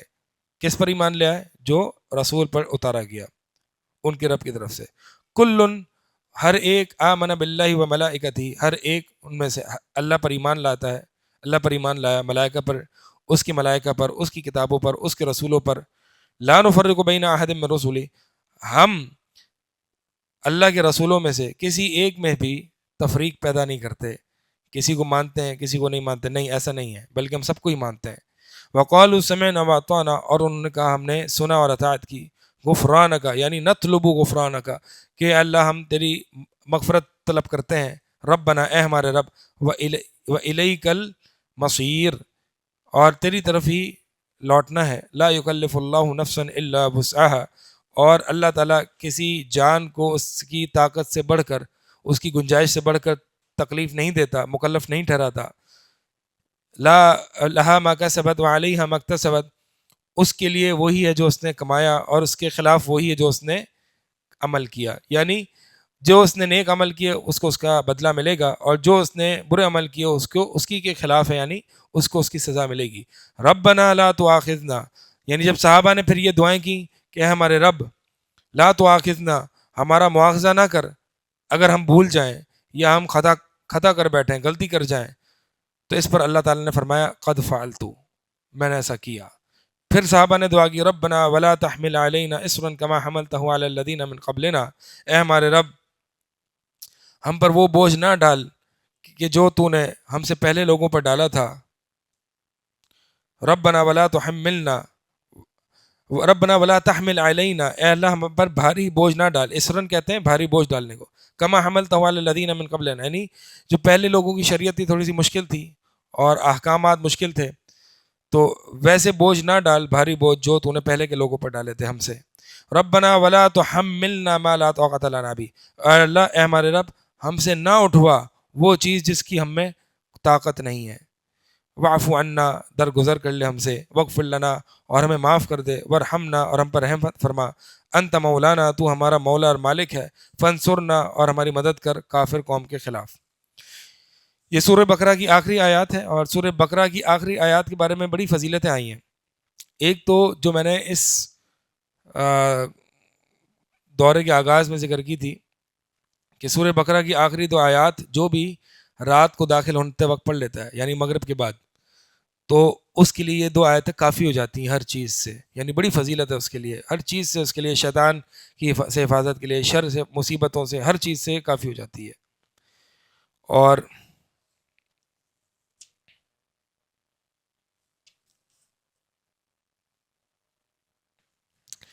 ایک اور حدیث اس بارے میں آتی ہے کہ نبی علیہ السلام جبریل امین کے ساتھ تھے. ایک زوردار آواز جو ہے وہ سنائی دی گئی، تو جبریل امین نے کہا کہ آج آسمان کا وہ دروازہ کھلا ہے جو کبھی پہلے نہیں کھلا، وہ فرشتہ اترا ہے جو کبھی پہلے نہیں اترا. اور فرشتے نے آپ کو جو ہے وہ دو نور دیے ہیں جو اس سے پہلے کسی کو نہیں ملے. اور فرمایا کہ جو بھی یہ ان کے ساتھ اللہ سے دعا کرتا ہے اللہ تعالیٰ اس کو ضرور قبول کرتا ہے. اور وہ دو نور کون سے ہیں؟ سورہ فاتحہ اور سورہ بقرہ کی آخری دو آیات. تو یہ بات ذرا غور سے سمجھیں. یعنی جو بھی یہ مانگتا ہے اللہ تعالیٰ سے، یہ تلاوت کر کے مانگتا ہے، تو اللہ تعالیٰ اس کی دعا کو رد نہیں کرتا. یعنی اپنی دعا میں سورہ فاتحہ اور یہ آخری دو آیات ضرور ہونی چاہیے. اور یہ صرف تلاوت نہیں، یہ مانگ رہے ہیں آپ اللہ سے، تو اللہ تعالیٰ سے یہ ضرور مانگیں. یعنی آپ کی دعاؤں میں اس کا حصہ سورہ بقرہ کی آخری دو آیات اور سورہ فاتحہ، یہ دونوں مانگیں. پوری سورہ فاتحہ مانگیں بطور دعا کے، کہ سورہ فاتحہ یہ بطور دعا ہے، اور یہ بھی آخری دو آیتیں جو اللہ تعالیٰ سے کیا مانگا جا رہا ہے، یعنی مواخذہ نہ کرنا، پہلے کے جو لوگوں پر جو بوجھ اور شریعت کو جو ایک مشکل شریعت تھی وہ بوجھ نہ ڈالنا، اور اسی طرح ہم سے مغفرت کرنا، درگزر کرنا، رحم کرنا. تو یہ جو ہے وہ ایک بڑی زبردست دعا ہے. باقی رہی بات کہ کیا شیطان کا، یعنی شیطان کی جو وسوسے ہیں کہ اس پر مواخذہ ہوتا ہے، یا دل یا جو نفس انسان کو طرف اکساتا ہے، تو ابو ہریرہ رضی اللہ تعالیٰ عنہ فرماتے ہیں کہ نبی علیہ السلام نے فرمایا کہ اللہ تعالیٰ نے میری امت سے وہ معاف کر دیا کہ وہ جو اس کا نفس اس سے بات کرتا ہے، یعنی جو نفس اس کے خیالات آتے ہیں اس کے اندر، جب تک کہ وہ اس پر عمل نہیں کرتا یا وہ اس کو زبان پر نہیں لاتا، تو اس کے جو اندر کی باتیں اللہ تعالیٰ نے اس کو معاف کر دی. الحمدللہ یہیں پہ ہمارا سورہ بقرہ کا اختتام ہو گیا. اللہ تعالیٰ سے دعا ہے کہ اللہ تعالیٰ ہمیں سورہ بقرہ پڑھانے والا بنا دے، اس کو صحیح معنوں میں اس پر عمل کرنے والا بنا دے، اور سورہ بقرہ ہمارے لیے بطور سفارش بن کے آ جائے، اس وجہ سے کہ ہم نے سورہ بقرہ پڑھی، سیکھی، اور اب اس کو معمول میں بنائیں کہ سورہ بقرہ جو ہے وہ گھر میں پڑھنے کا رجحان پیدا کریں.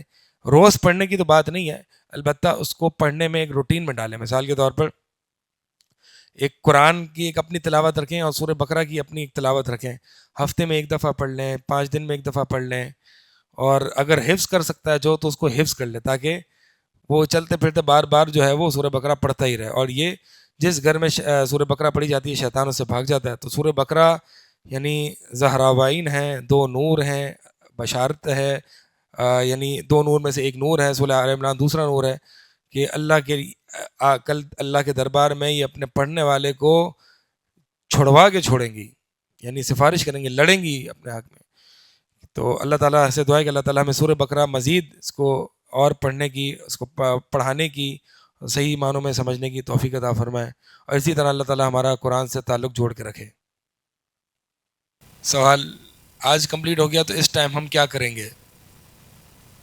پتہ ہے کیا کرنا ہے آپ نے؟ اس ٹائم میں وہی ریوائز کرنا ہے جو ہم نے پڑھا ہے. اور کیسے ریوائز کرنا ہے؟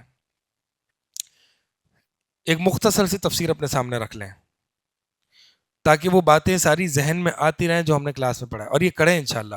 آپ نے کلاس میں پڑھ لیا، یہ بھول جائیں گے اگر آپ نے ریوائز نہیں کیا تو اس کے لیے میں آپ کو ریکمینڈ کروں گا جو سب سے مختصر، جو عربی جانتے ہیں وہ جو ہے وہ تفسیر میسر لے لیں، ٹھیک ہے، یا پھر تفسیر سعدی لے لیں. مختصر تفسیریں یہ آپ کے جو ہے وہ مزید آگے 10-15 دن میں آرام سے ختم ہو سکتی ہے. اور جو عربی نہیں جانتے وہ اردو میں تفسیر احسن البیان لے لیں.